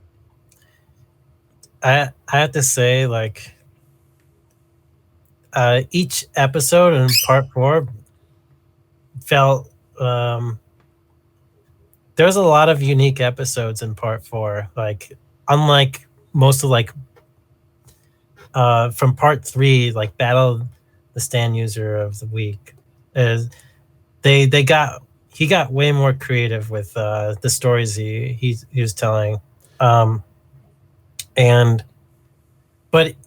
in terms of battles though, like one of my favorite battles was definitely the one against the running stand. Really? The running stand. The highway chase? Why do you like that one so much? Because Josuke had some really great moments where he destroyed his own bike and repaired it while he's flying over that baby. Action sequences where he's like just using creative uses of Diamond is Unbreakable. Yeah, Shining Diamond, Crazy Diamond. yeah, and like he had to, like him being the character that has to save Rohan, like, and Rohan sort of like still despising Josuke, uh, for saving him, for having to save him, but you know, Josuke doing it anyway because he's a nice guy. Uh, yeah, I actually didn't really like the final Killer Queen fight. Oh, That how come? I thought you would have loved that with like the time thing, and then it's like this horrifying thing where everyone keeps on getting killed, but then little Oh, by little. I really loved that. I loved that. It is like the very, very final battle. Oh, with the bubbles, and then they have to hide from the bubbles. Yeah, yeah, that one. And uh Josuke kind of, I forget what he does. He like uses droplets of his blood or something. It's like to he uses droplets of his blood to outsmart Kira somehow. I forget. I Man, forget the mechanics, but I think he like gets his father to like lead the explosion back to him because he gives him wrong directions or something. The father, ghost father, is like telling him how to control the bubbles. But eventually, like he gets some sort of explosion because that whole fight it was like less of a traditional JoJo fight of like I'm gonna beat you up, and it was more of like a subdued fight where Josuke got like injured, so he was kind of like fighting the fact that he was like bloodied up, and it was just sort of like who could get the fatal blow before the other one. yeah. Where Kira's kind of like a glass cannon. He wasn't a super punchy boy, but he was an exploding boy. Although, did you like poor Shigaki's death? Oh, the kid, the the kid that was The kid with Harvest. yeah, the harvest. That was tragic. Poor, what is his name? I think his name was Shigetsuki. He was like one of the most atrocious designs, and like just in terms of like just being a very ugly character. Yeah, But it was yeah, funny how they went back and forth with him between like conniving and him trying to be like stupid, and like Josuke and Okiyatsu like sort of taking pity on him to just take advantage of him, then to becoming more legitimate friends.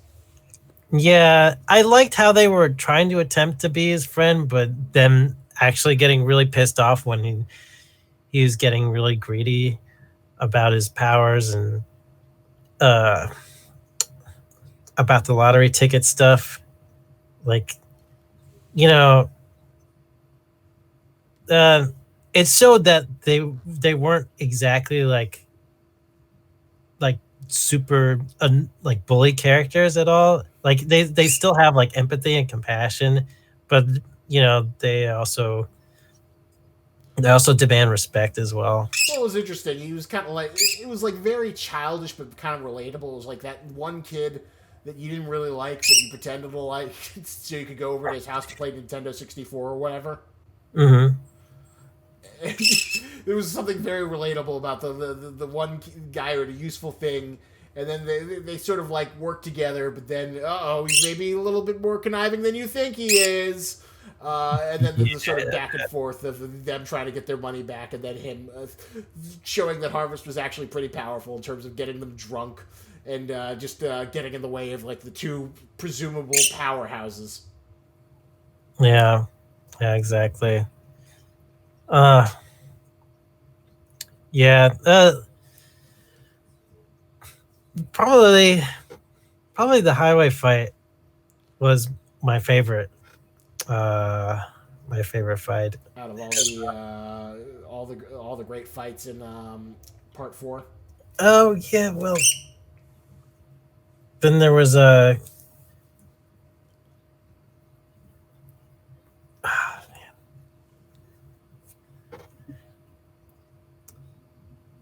It was fun. It's fun. It's like some of them are hard to even call fights, like the adventures with Invisible Baby. Well, exactly. They were just like weird little events with Stan related shenanigans. Yeah, But that is what made the slice of life stuff is what made JoJo really great, or JoJo Part 4 really great. That's sort of like what made it stand out. And the combination of the incredible. and Jotaro being in it too, he felt like a great. He was a great mentor character, but also still like retained a lot of the power of his Star Platinum. Well, he still felt like he was threatening. Like there was that great moment with Kira where Joe Taro finds him and says, "Oh, you got a nice watch there. Too bad Yeah. you're not going to be able to read it." And then he gives him the. It was a nice balance of like Jotaro feeling like the hero unit in Warcraft 3 or like the level 20 hero in Dota or League of Legends who would Mhm. occasionally come in and be summoned as like the really heavy hitting cannon. Yeah, yeah. It almost felt like they depowered him a little bit, like especially when they're fighting against that rat. Oh yeah, where It's like how does Jotaro lose against that fucking rat thing?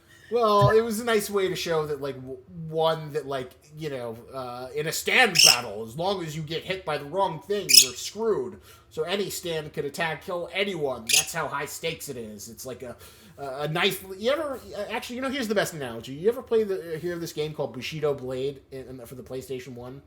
No. So it was like the samurai fighting game, but the gimmick was that like there was no health bars. So the way it would work is that you would like fight and parry your blades, but like in a real samurai fight, if you get struck, you're dead.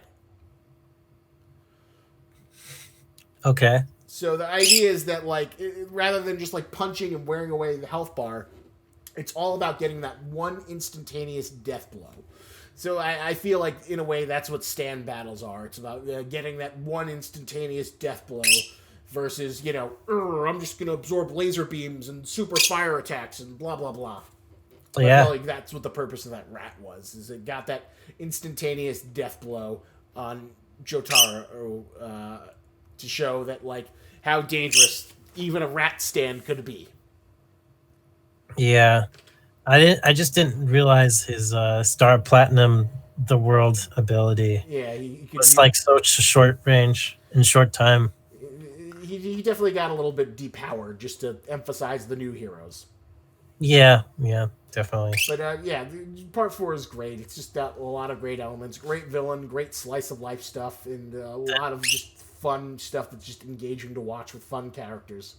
So let's go into part. Any other final thoughts about part 4 before we go into the part 5? I did like how Jotaro got the last licks on Kira. Like, his stand is obviously the more technically more powerful one. Killer Queen or Star Platinum? Uh, Star Platinum. I'd say because he can freeze time. You just punch the shit out of him, basically. After he unfreezes time. So that was great. And then he gets his head crushed by an ambulance. Like that's just that was really great, anticlimactic. It was like poetic that like this small town crook gets killed, not even like by the in a big flashy fashion. He dies. Exactly like you ever watch The Sopranos? I saw the finale, but I didn't see the rest of it. Basically, well, the last final villain is this guy named Phil Leotardo, and his head gets crushed by a car. Oh really? Yep. I wonder if he was influenced by that. Probably not, because I think he published it far by the time he was doing Diamond is Unbreakable. Sopranos hadn't aired yet, so because he was doing that in the mid '90s. Yeah. Okay. Well, Yeah, part four was really fun slice of life stuff, and surprised with how differently Araki's storytelling changed after that. Emerald Wing, what do you say about part 4? Was it good? Yes? Of course. Return back my stand. Oh yeah, one last thing. What do you think of Koichi? Those the sort of like. Did you have a favorite Jobro for part 4? And also, what do you think of Koichi's his arc of like Uh, being the little fraidy cat to being like the dependable guy that Jotaro loved so much that he sends him to Italy? uh, Probably Rohan. Rohan was the best Joe Bro. But Yeah, Koichi yeah. was pretty good. He was like second place, I'd say. He definitely had like the strongest arc in terms of like how his stand developed, how he gets introduced to this crazy world, and how he starts becoming less of like oh my god, I don't know how to handle all this craziness to like sort of like I am the danger. I am the one who speaks at night. Uh, yeah, his character evolved really great. Um, from like scaredy cat noob to fierce fighter, fierce stand fighter. Yeah, he was definitely like he had a great arc over the course of that whole thing. All right, Yeah, so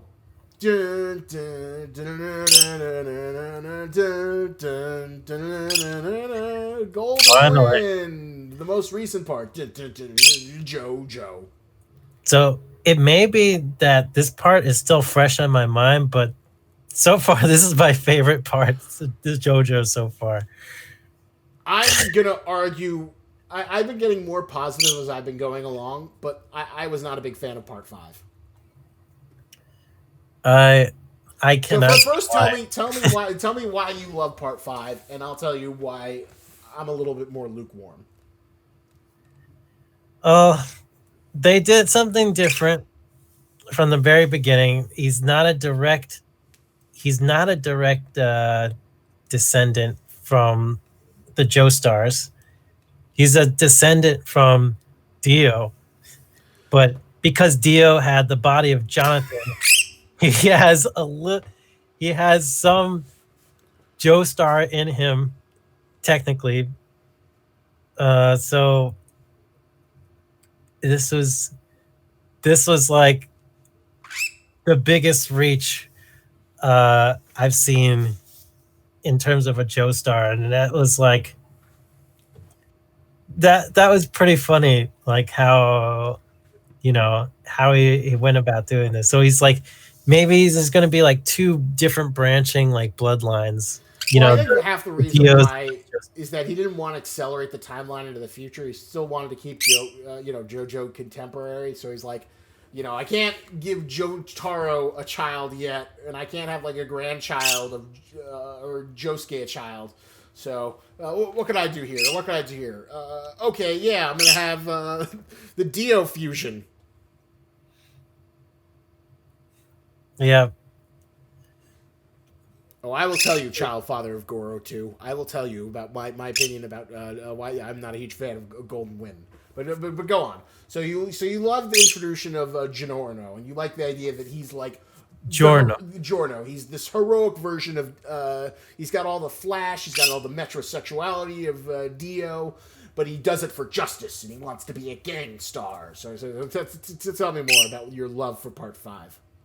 Well, he kind of like grew up a little bit twisted than most other Joestars. Um, he was raised like abused as a child, um, and he didn't find like true kindness until he actually met mafia members, and which is a really which is really interesting. Like finding good within a criminal organization society.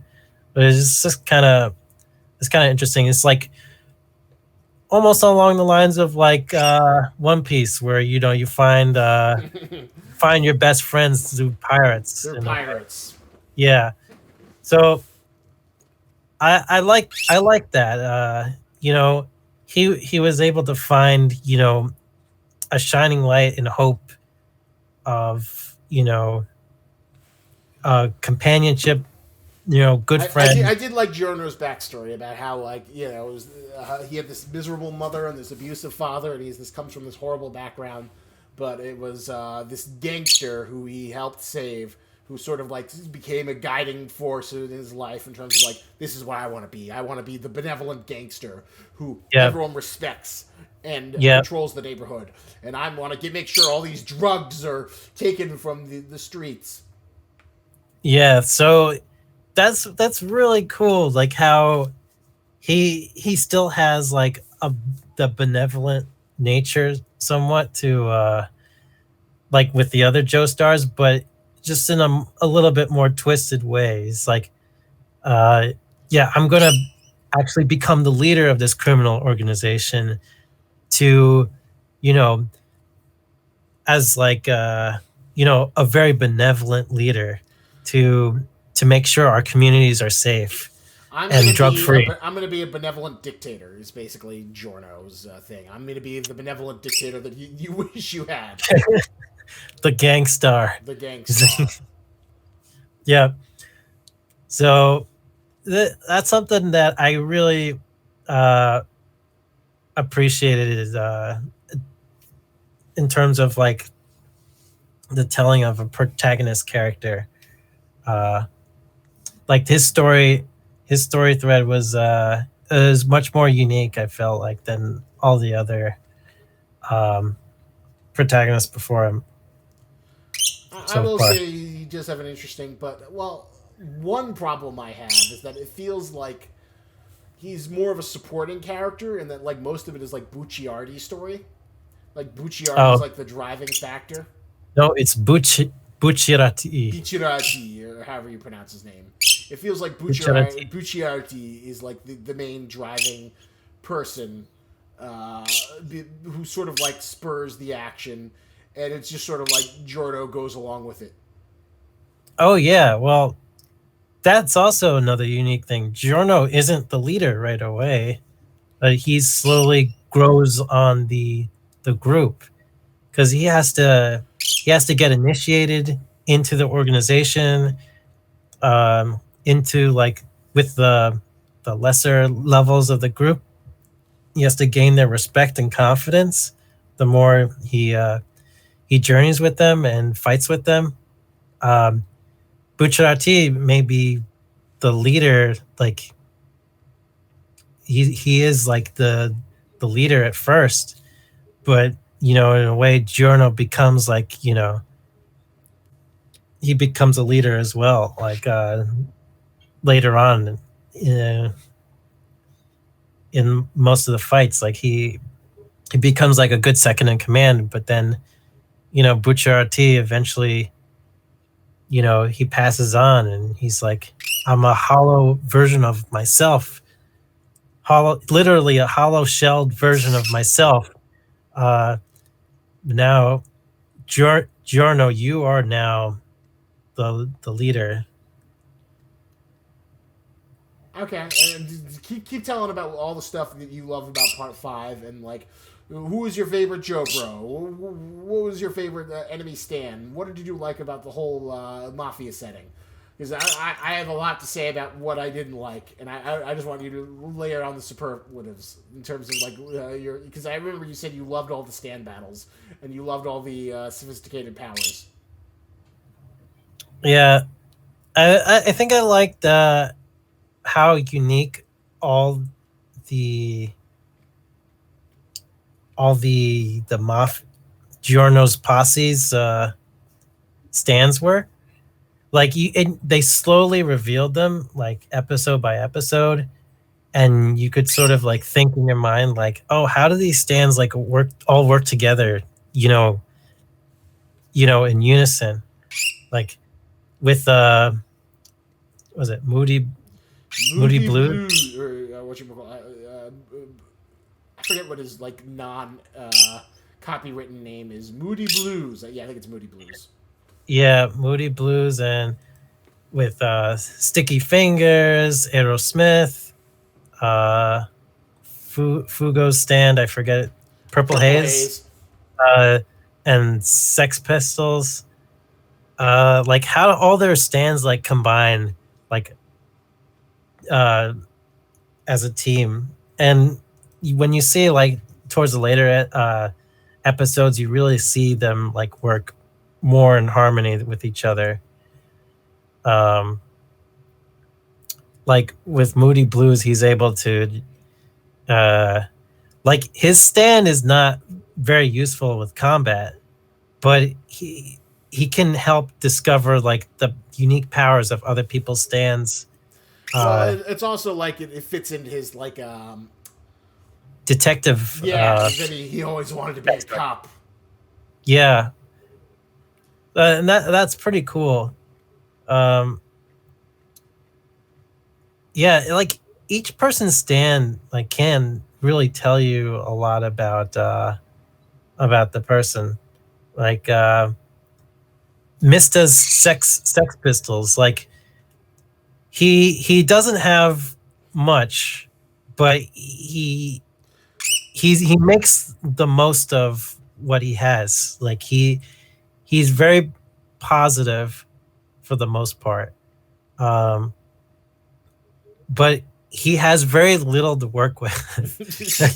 So you like the fact that it's seemingly the weakest stand, but it's the most creative, and he always has to come up with creative uses for it. Yeah, like that battle with the ice user stand, that was like one of the most intense. And I gotta say, like that whole part was like so well animated. Like everything was just like so well, beautifully animated. Just like every action sequence just felt like really fucking alive, and super intense and brutal. Like body parts were flying off. Like you don't know who is like how the fuck were the main characters gonna survive this fight. Yeah, and like the ice guy fight, it's just like how does a fucking pistol gun deal with the sub-zero freezing of that guy who was like freezing everything within his line of sight? That was one thing I really did enjoy, is just how overall brutal everything was in Golden Wind, or Gold Experience, or whatever. Is just I don't know if it was because of the mafia setting, or if like Iraqi just felt like really bloodthirsty, but he just really ratcheted it up in terms of like the stakes, and like every character's getting horribly maimed. Maybe that's half the reason why he gave Giorno those healing powers. It was so he could have an excuse to like horribly maim them in every fight. Yeah. So that was interesting. With Giorno's powers, like they evolved over the course of that whole part 5. Like in the beginning, it was like I can make plants out of I can make living things out of inanimate objects, and if you hit them, like it deals like the same amount or double the damage back to you. And then if Giorno's stand hits you, like it makes you disoriented. Well, honestly, he only really does that for like 1 or 2 fights, and most of his other fights are like growing shit. I always thought the like turning inorganic into organic things was much more interesting, and what do you have to do with that? Yeah, I agree. Like at first his stand power felt like a little bit too defensive and like kind of weird. It didn't really have like a very strong identity of like what his stand was about. I think his stand really got a lot better towards the later part of the episodes, where he can heal parts of people using inanimate objects, and where he actually like brought back Bucciarati to life As like with a this. weird fucking zombie. And I'm just kind of like, I was kind of confused because I feel like Araki has been so good in terms of like sticking with like continuity and everything, and coming up with very smart things throughout this whole series. But I feel like he forgot like Giorno's like first initial powers with his stand ability. Because like, he never does it again. yeah, he never did it again, and it was a little bit disappointing that he kind of, it felt like he forgot about it, like the whole Araki forgot meme that I see on YouTube. But I've seen that more than a few times. yeah, but there's someone, I haven't seen the Araki forgot for part 5 yet, but I hope there's an explanation for it, because I really wanted to see Araki come with like a creative way to bring back those old powers as well as the new ones that Giorno gets over the course of it. Although, can I say that one Yep. one of my favorite creative creepy stands was the baby face. The baby face. The like statutory rape stand that like creates like a life by taking the DNA material. Oh God, yeah, that was so fucked up. That that was like one of the most fucked up stands. But really, that was like the defining moment for Giorno. Like this starting to become the defining moment for him as a stand user, as a character. Cause like when he was fighting that thing, he was just like, thank you. I realize now my stand is pretty much the opposite of yours. I'm grow a new eye. I with my with the beetles attached to my fucking outfit. Yeah. Yeah, with my fucking lapels, I create new body parts like that.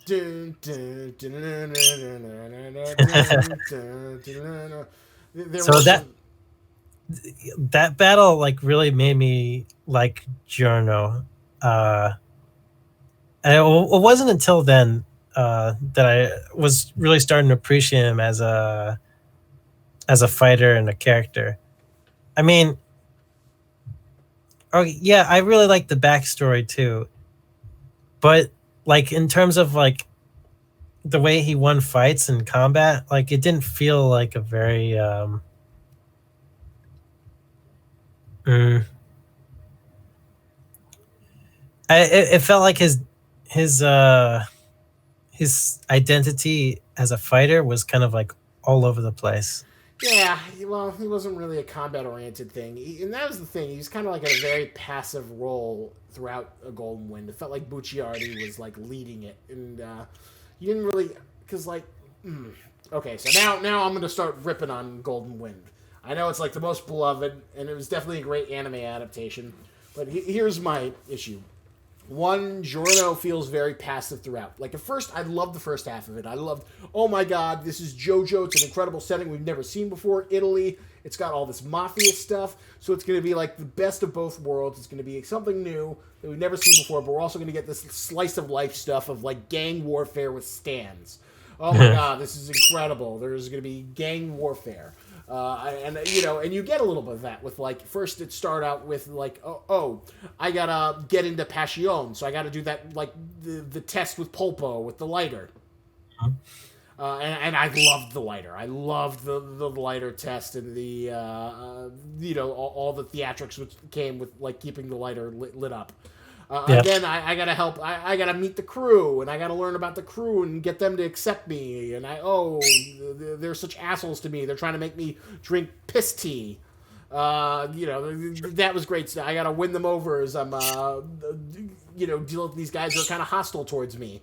Then we've got to go on this quest to like help Jorn. We got to help Bucciardi claim Pulpo's treasure, so he's going to become a capo, and then we're going to learn more about the inner workings of the organization.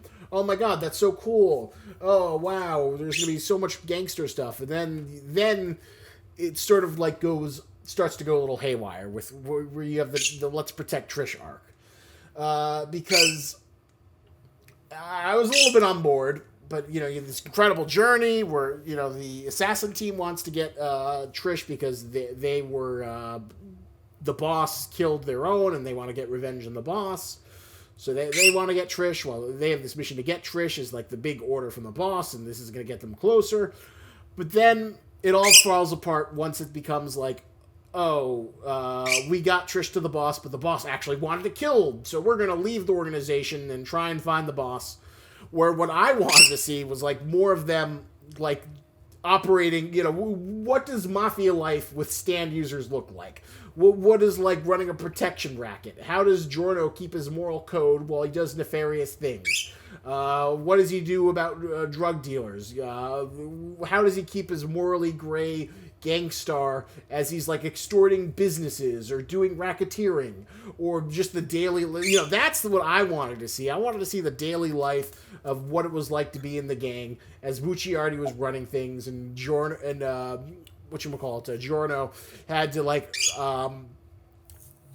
confront his moral code versus like more just stand of the users of the week battles. We sort of got a little bit of that. I feel like Bucciarati was like one of the more kind-hearted capos. You got some scenes of like flashbacks of like him, like people respecting him, but I wanted to see more of like what is gang life in the city as being a member of Passion. What does that look like versus like people just being like, oh, Bucciardi, here, take my boat. So yeah, you kind of get that. I feel like with the flashbacks a little bit. With the flashback, but I wanted it in the present. I didn't want it in the flashbacks of the crime life. I wanted crime life in the present. And here's my biggest issue with part. They're on this big mission.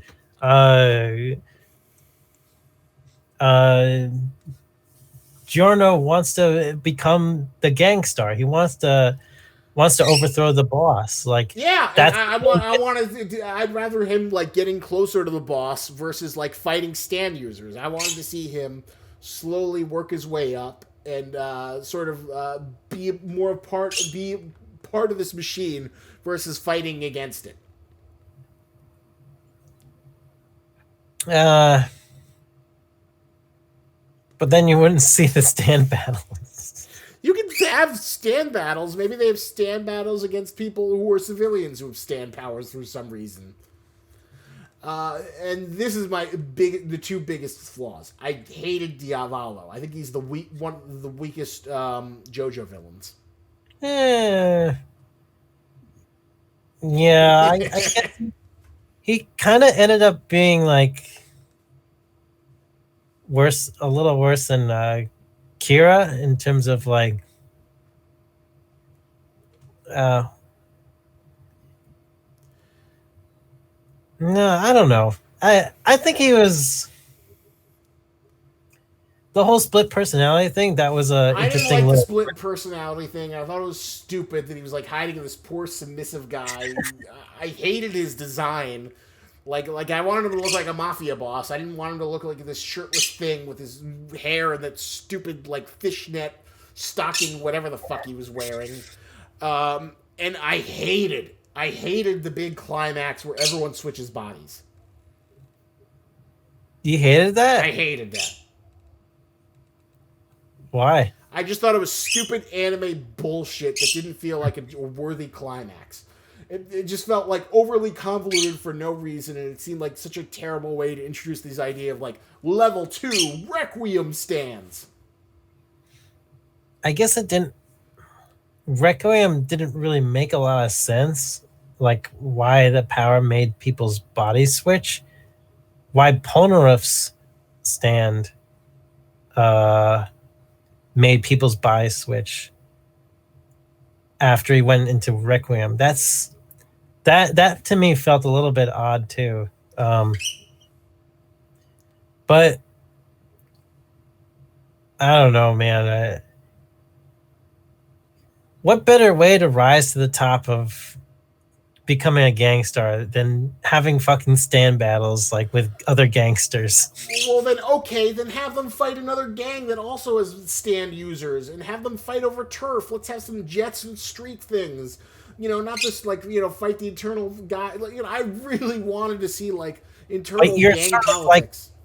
You're sort of like getting rid of all the other bad stand user gangsters in the gang too when you do that, because like you realize like there's a lot of corruption within this gang, and if more people were like Bucciarati in this gang, then it would be a very peaceful criminals organization.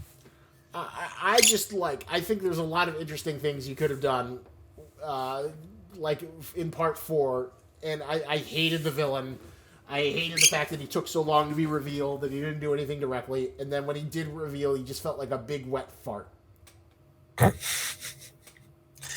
Well, he was a big wet fart in comparison to Requiem.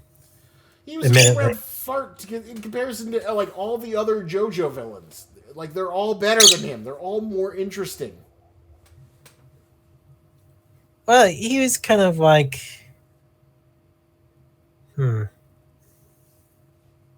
He was a very careful villain. He reminds me a lot of Kira, right?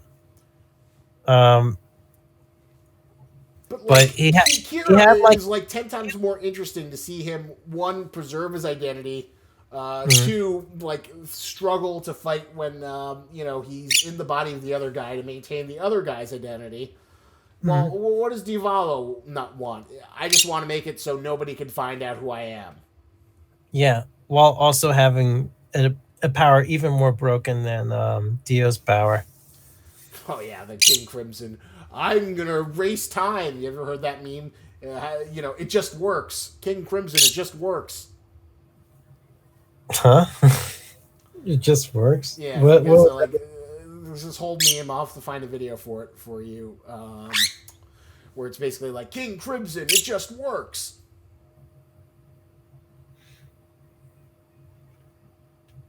You never seen that before? No, I haven't. I'll send it to you. But they did a better job of characterizing it in the anime than they did in previously in the manga, which was kind of hard to showcase. So who do you like better, Pillarman or Diavolo? Pillarman. I like the Pillarman. I think the Pillarmen were more interesting than Diavolo. I mean, some people consider them to be the lower tier of JoJo villains, but I just think the Pillarmen are fun. They're a little bit more straightforward, but I think they're more unique. I just hated Diavolo. Not in the good way, just in the sort of like, I hate your design, I hate your motivation. I don't think you're an interesting character. You just feel like a waste of space. Isn't it kind of fun? Like he has to rely on Dopey. What's his name? like to have like a great weakness like that, like to have to rely on such like a weird, like a fucked up guy to be like the host of your power. I just did not like the duel thing. Although I did love that fight between Doppio and Risotto. Yeah, Doppio and Risotto fight. That was pretty good fight. That was brutal, and a lot of body horror with like the chainsaw or the razor blades in the mouth and the face and all there was a lot of great gory, like really uncomfortable stuff. That was a great villain versus villain fight.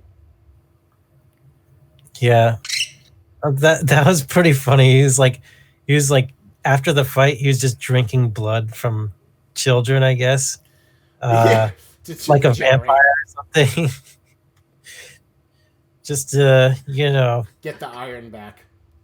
get that iron back. Um, Uh, but yeah, I just did not think he was an interesting villain. I think it took way too much time to reveal him, and when he was finally revealed, he didn't do much because the Requiem got out of the way, and I hated the Requiem. I thought the Requiem was way too convoluted.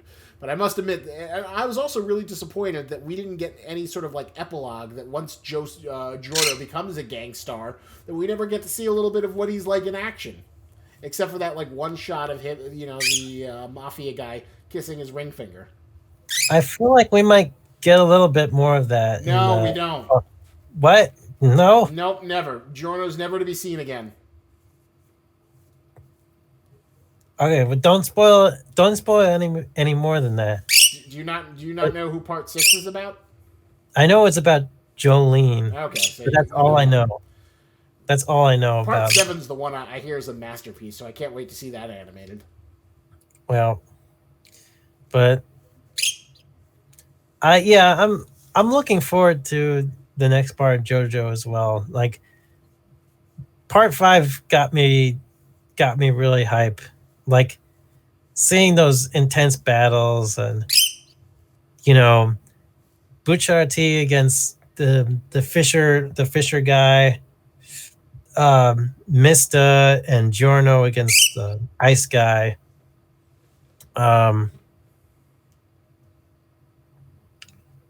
There were some intense stand battles. I will say that Part 5 has some great parts. Fugo and Giorno and Abaxio against the mirror guy. That was another great fight. Abacchio's sacrifice.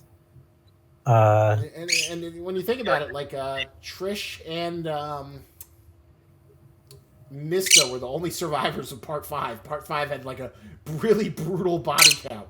Oh, and Fugo, but he Well, just the fact that he just like left and never came back, I thought that was like a really powerful thing. yeah. That was It that was was like really, imagine if Usopp left the Straw Hats permanently. yeah, like, and he wasn't even that weak at all. He had like one of the most powerful stands we've ever seen. Like the ability to just give people lethal poison being near him. Yeah, that was definitely a nasty thing, but I did like the fact that like Fugo. All right, I kind of wonder if that was the reason why he dropped Fugo, is because he couldn't figure out creative uses to I actually did read that like Araki was like worried that Fugo's thing was so overpowered that he would like have difficulty writing stand battles for him. yeah. But is that true? I need to look it up, but I remember reading that somewhere. Yeah, that's what I felt, because like compared to like fucking Mista and like Abakio and Narancha, like their powers aren't anything compared to like Fugo. I mean, they're more long distance, is true, but I mean, except Abakio. Bakio's power stand is really fucking weak. Yeah, it was more of a utility stand than, although it was like one of the more creative utility stands. Yeah. So, all right. So we've been streaming for a while. I think it's been a good time. Thank you, Child Father of Goro, for sticking around with us most of this time. Let's do the ultimate JoJo power rankings. The great JoJo debate. How All are right. you going to rank all 5 parts? Well, part 1 is probably like a 6.5. Yeah, I think that's fair. And so that goes in your number 5 slot. Yeah. Part 2 is definitely better. It's like a it's like a 7 for me. Okay. Part 3 is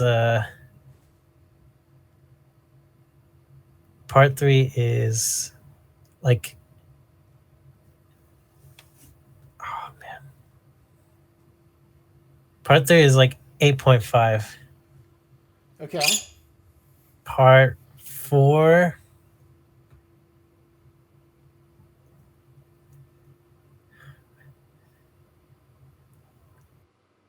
Oh no. Lost your connection. Hopefully you'll come back. Oh, you back? so yeah, so part 4,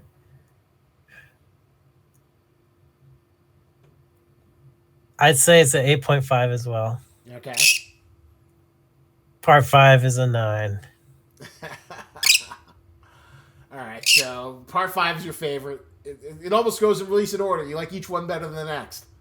Yeah, that's true. Okay. For me, I agree with you. Part 1 is the worst one. That's definitely a 6. Hmm.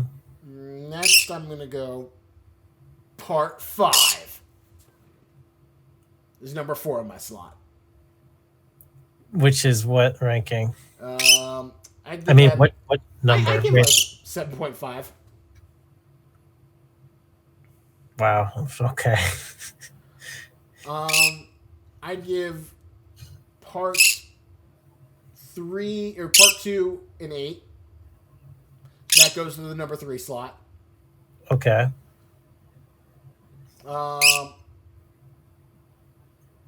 Part 2 is the number 3 slot. That's the 8, and then part 3 is 8.5. So that goes to the number 2 slot because that's the defined all of what JoJo has become. And then number 1 goes to part 4 with a 9.0.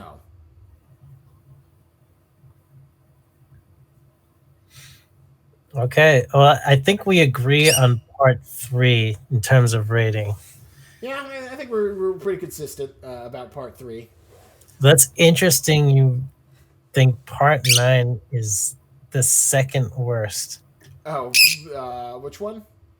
Yeah, sorry. You think part 5 is the second worst? I mean, there are a lot of good things in part 5, and I see why it's so beloved in the community. But I just think the weak villain and the second half I thought was really weak, and I hated all the Requiem shit. And I just thought it had a really weak ending. And you loved that bad luck stone with Bucci with Bruno, but I hated it. I thought it came out of nowhere, and I thought it was like a waste of time. That was great. It kind of like led some more, added some more flavor to Bucciarati's death and Abacchio and Mista's death. Or sorry, no, not Mista, Narancia's death. So it added just a little bit more flavor to that. So it was nice. Like the final battle, yes, it was, climactic, almost anticlimactic though. Oh yeah, Towards the it end. was super It just like, anticlimactic. He just gets the Requiem, and the Requiem's like, "I'm even more overpowered than you, King yeah, Crimson." and it just fucks with his mind. But really, to me, that wasn't like that villain. He wasn't really like the biggest highlight of that part for me. It was like the gang, like sticking together through thick and thin, just battling all these crazy ass gangsters, um, and like having to figure out how to beat this fucking uh, lunatic who has better powers than Dio. Um, I don't know. I don't know. It was a really fun adventure. Uh, So you definitely just loved it because it was the most recent, some of the best animations, some of the best music. but Oh, also like some of the best characters too. Lunatic series. really, who was your favorite Joe Bro? Man, I tell you, my three favorites right now, it's Bucciarati, Abacchio, and Mista. Really? Why do you love Abakio so much? Because his power is just, he has to make the most out of his like utility power. Like he can't do much during fights. So he has to stand in the back, but he's also like one of the more critical ones of in the group. So he has to be like level-headed with them and be like, "Hey, guys, don't be such an idiot. Like you got to, you know, I'm just a utility stand." Like he's not saying it like that, but he's just like, "Hey, guys, be more careful, please, cuz you know, uh we're not invincible here." Like, but in a way, he's kind of like projecting on them, like his own weakness of his stand to the other characters who are maybe a little bit more crazier and reckless. But even Fugo, he's like you could see it with his personality. He has this like level of reservation as well. It's like he's afraid of his own stand. He's afraid of his own anger, unleashing and killing his friends, basically. So he has to keep his friends in check as well, who are I did love that scene where like Trish, is first introduced and she's like very hoity-toity and bougie, and then she like wipes her hands on his shirt, and then he tells him to give the shirt, and she wipes her hands on it, and then he just throws it in anger on the ground. what? I don't remember that part. Remember when Trish is first introduced, and then like she asks him to take off his shirt, and then she like uses it to wipe her hands off, and then he just throws it on the ground as he's so angry. I don't I don't remember that, but I think uh like moments like that is really funny. Uh and just builds on top of each of their characters because each one of them felt like way more, you know, I feel like that group felt more interesting than the part three group. Interesting. Well, part three is like a lot of stoic, badass men's. While this one, I guess you could say, is more diversity. And it's kind of funny when you compare to like part three, the character designs are like really bulky, super broad shoulders, while Mm. part five is like much more slender, metrosexual. They all look like they're about to go to a gay orgy. Yeah, well, yeah, the more more feminine, Body more types. yeah, but Did you like the Beach Boy fit? I'm sorry. I have to interlude with this. Did you like the that Beach dance the Beach Boy guy with the fishing pole? Beach Boy, is that the eggplant Yeah, guy? this is the eggplant guy. Yeah, his power was like he was a fun character. He was a fun villain to face against. You see, he was one that like lacked confidence, getting bullied by his peers. By Uh, his anarchy. yeah, uh, like when he actually was like focused, like he was apparently the most The terrifying. most terrifying as he sticks his fucking a lot of body horror in part five as he sticks Yeah, his hook up your veins. yeah, is able to like what pull out someone's heart or something. Yeah, like rip it up. Well, yeah, there's a lot of freaky stuff with that one, even though it seems like the lamest stand. Yeah, But you like the boy dynamics. You like the hanging out with the guys. yeah. Like Giorno and Bucciarati had like an interesting dynamic between them. Like you could tell, like Giorno had a lot of great ideas, but he couldn't like overstep Bucciarati in terms of like him being the leader yet. because Bucciarati has that group's trust so much. Like that group of guys trust Bucciarati more than anyone.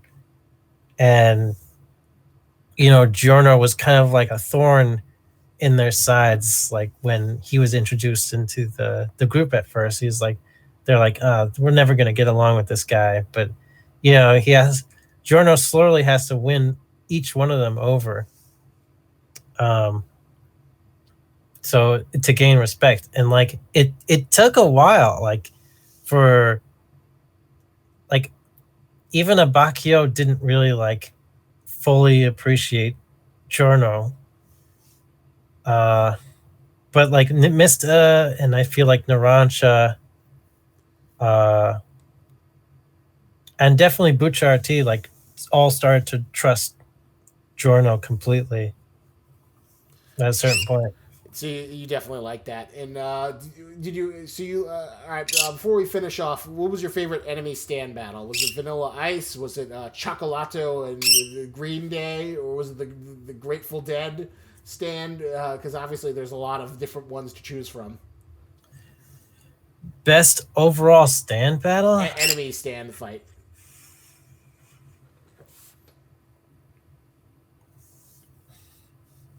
Oh man, that's tough.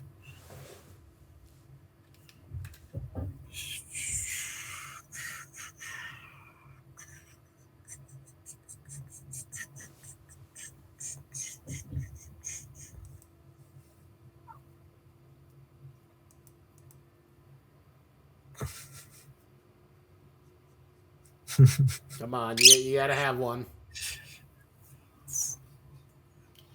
Oh man, I can't think of it. I can't think of it right now. I can't think of one. It's just so many good ones. None that you can think off of the top of your head.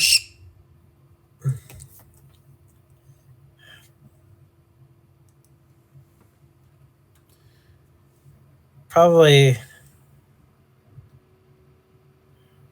Well, one that's most fresh on my mind.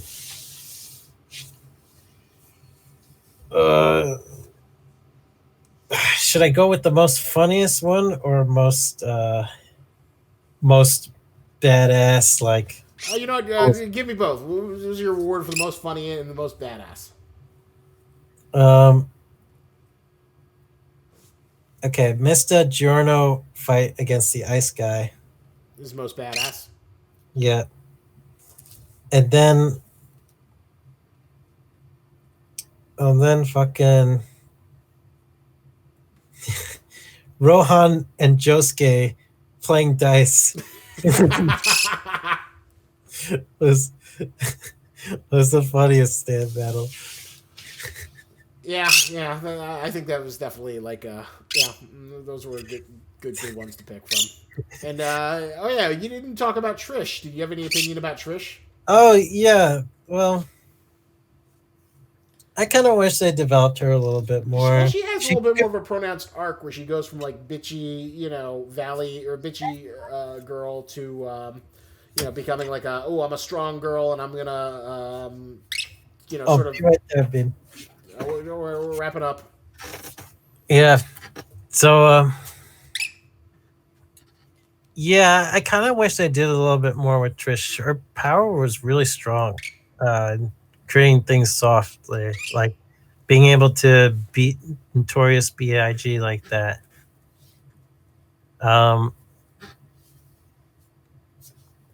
Yeah, they could have made her into like a really strong, really strong fighter character too. Well, she got her signature scene, and then she just kind of disappeared. But the whole point was that, like, after that, she became more of a proactive and important, integral member of the team. Yeah, I kind of hope they did more with her. But she is an interesting character in her own right. Being the daughter of being the daughter of the boss and having that psychological, emotional connection to him. she enjoyed that. All right, so obviously the lights are going off. We've had a nice 2-hour plus stream of talking about the greatness of JoJo. Thank you so much, child father of Goro, too, for sticking along and giving all those comments, talking about how you enjoy all of the, that White Album and Dio are your favorites, and you love the design from Spice Girl. We had a great time talking about. Oh my god, I forgot about the Dio Jotaro fight. How could I? That's like one of the best stand fights. Maybe that's the best one. Well, the OVA Dio stand it fight. It definitely has like the best sort of like final boss kind of vibe. Yeah, that was like the pinnacle. That was the pinnacle peak of like fighting the most epic boss. That was definitely the Final Fantasy boss where like the final villain turns into a weird trans-dimensional alien Juba thing that you have to fight in nether space. Yeah. But yeah, all right. Well, thank you for watching us and enjoying our quarantine time. So I'm gonna try and do is we're gonna give good old Goro a break tomorrow, but we'll be back maybe Wednesday since this will probably still be in quarantine on Wednesday, and we're gonna talk about My Hero Academia season 4. Yeah, and all that gentle stuff. God, I have a few thoughts about that, but I'm enjoying. I've enjoyed Gentle so far. So we're gonna have a lot to talk about since I think season 4 only is like 2 more episodes, so we can cover most of it. A lot of My Hero discussion talks. So if you're enjoying this on the second channel, look for more episodes in the future. Thank you for joining the stream. I'll once I have an idea of what time, I'll try and give people a warning about when to expect it. I'm still new to this whole streaming game, and I still want to do it more. But I enjoy it, and I have fun for you people who stick around and hang around with it. So thank you for sticking around. And you know what? Maybe we'll do that. I'll watch Doro Hedoro sometime since I've got all the time in the world. Super Eye Patch Wolf. Wolf. Super Eye Patch Wolf said that was good. Okay. Yeah. Okay. It's got the Super Eye Patch Wolf street thing of approval, and it does look pretty good for a CGI anime. Thank you. Finally, it's like how much more do you need convincing now to watch it or to look into it? Well, maybe we'll do a Doro Hedoro stream as well because until we got a lot of quarantine time to kill. And what better way to kill it than by trying to build a streaming culture? Yeah. So thank you, Goro, for your time and hanging out. Thank you for everyone who tuned in. And we will be back soonish. All right. All right. So thank you for watching. And remember, lobsters and tennis, but don't you grab it.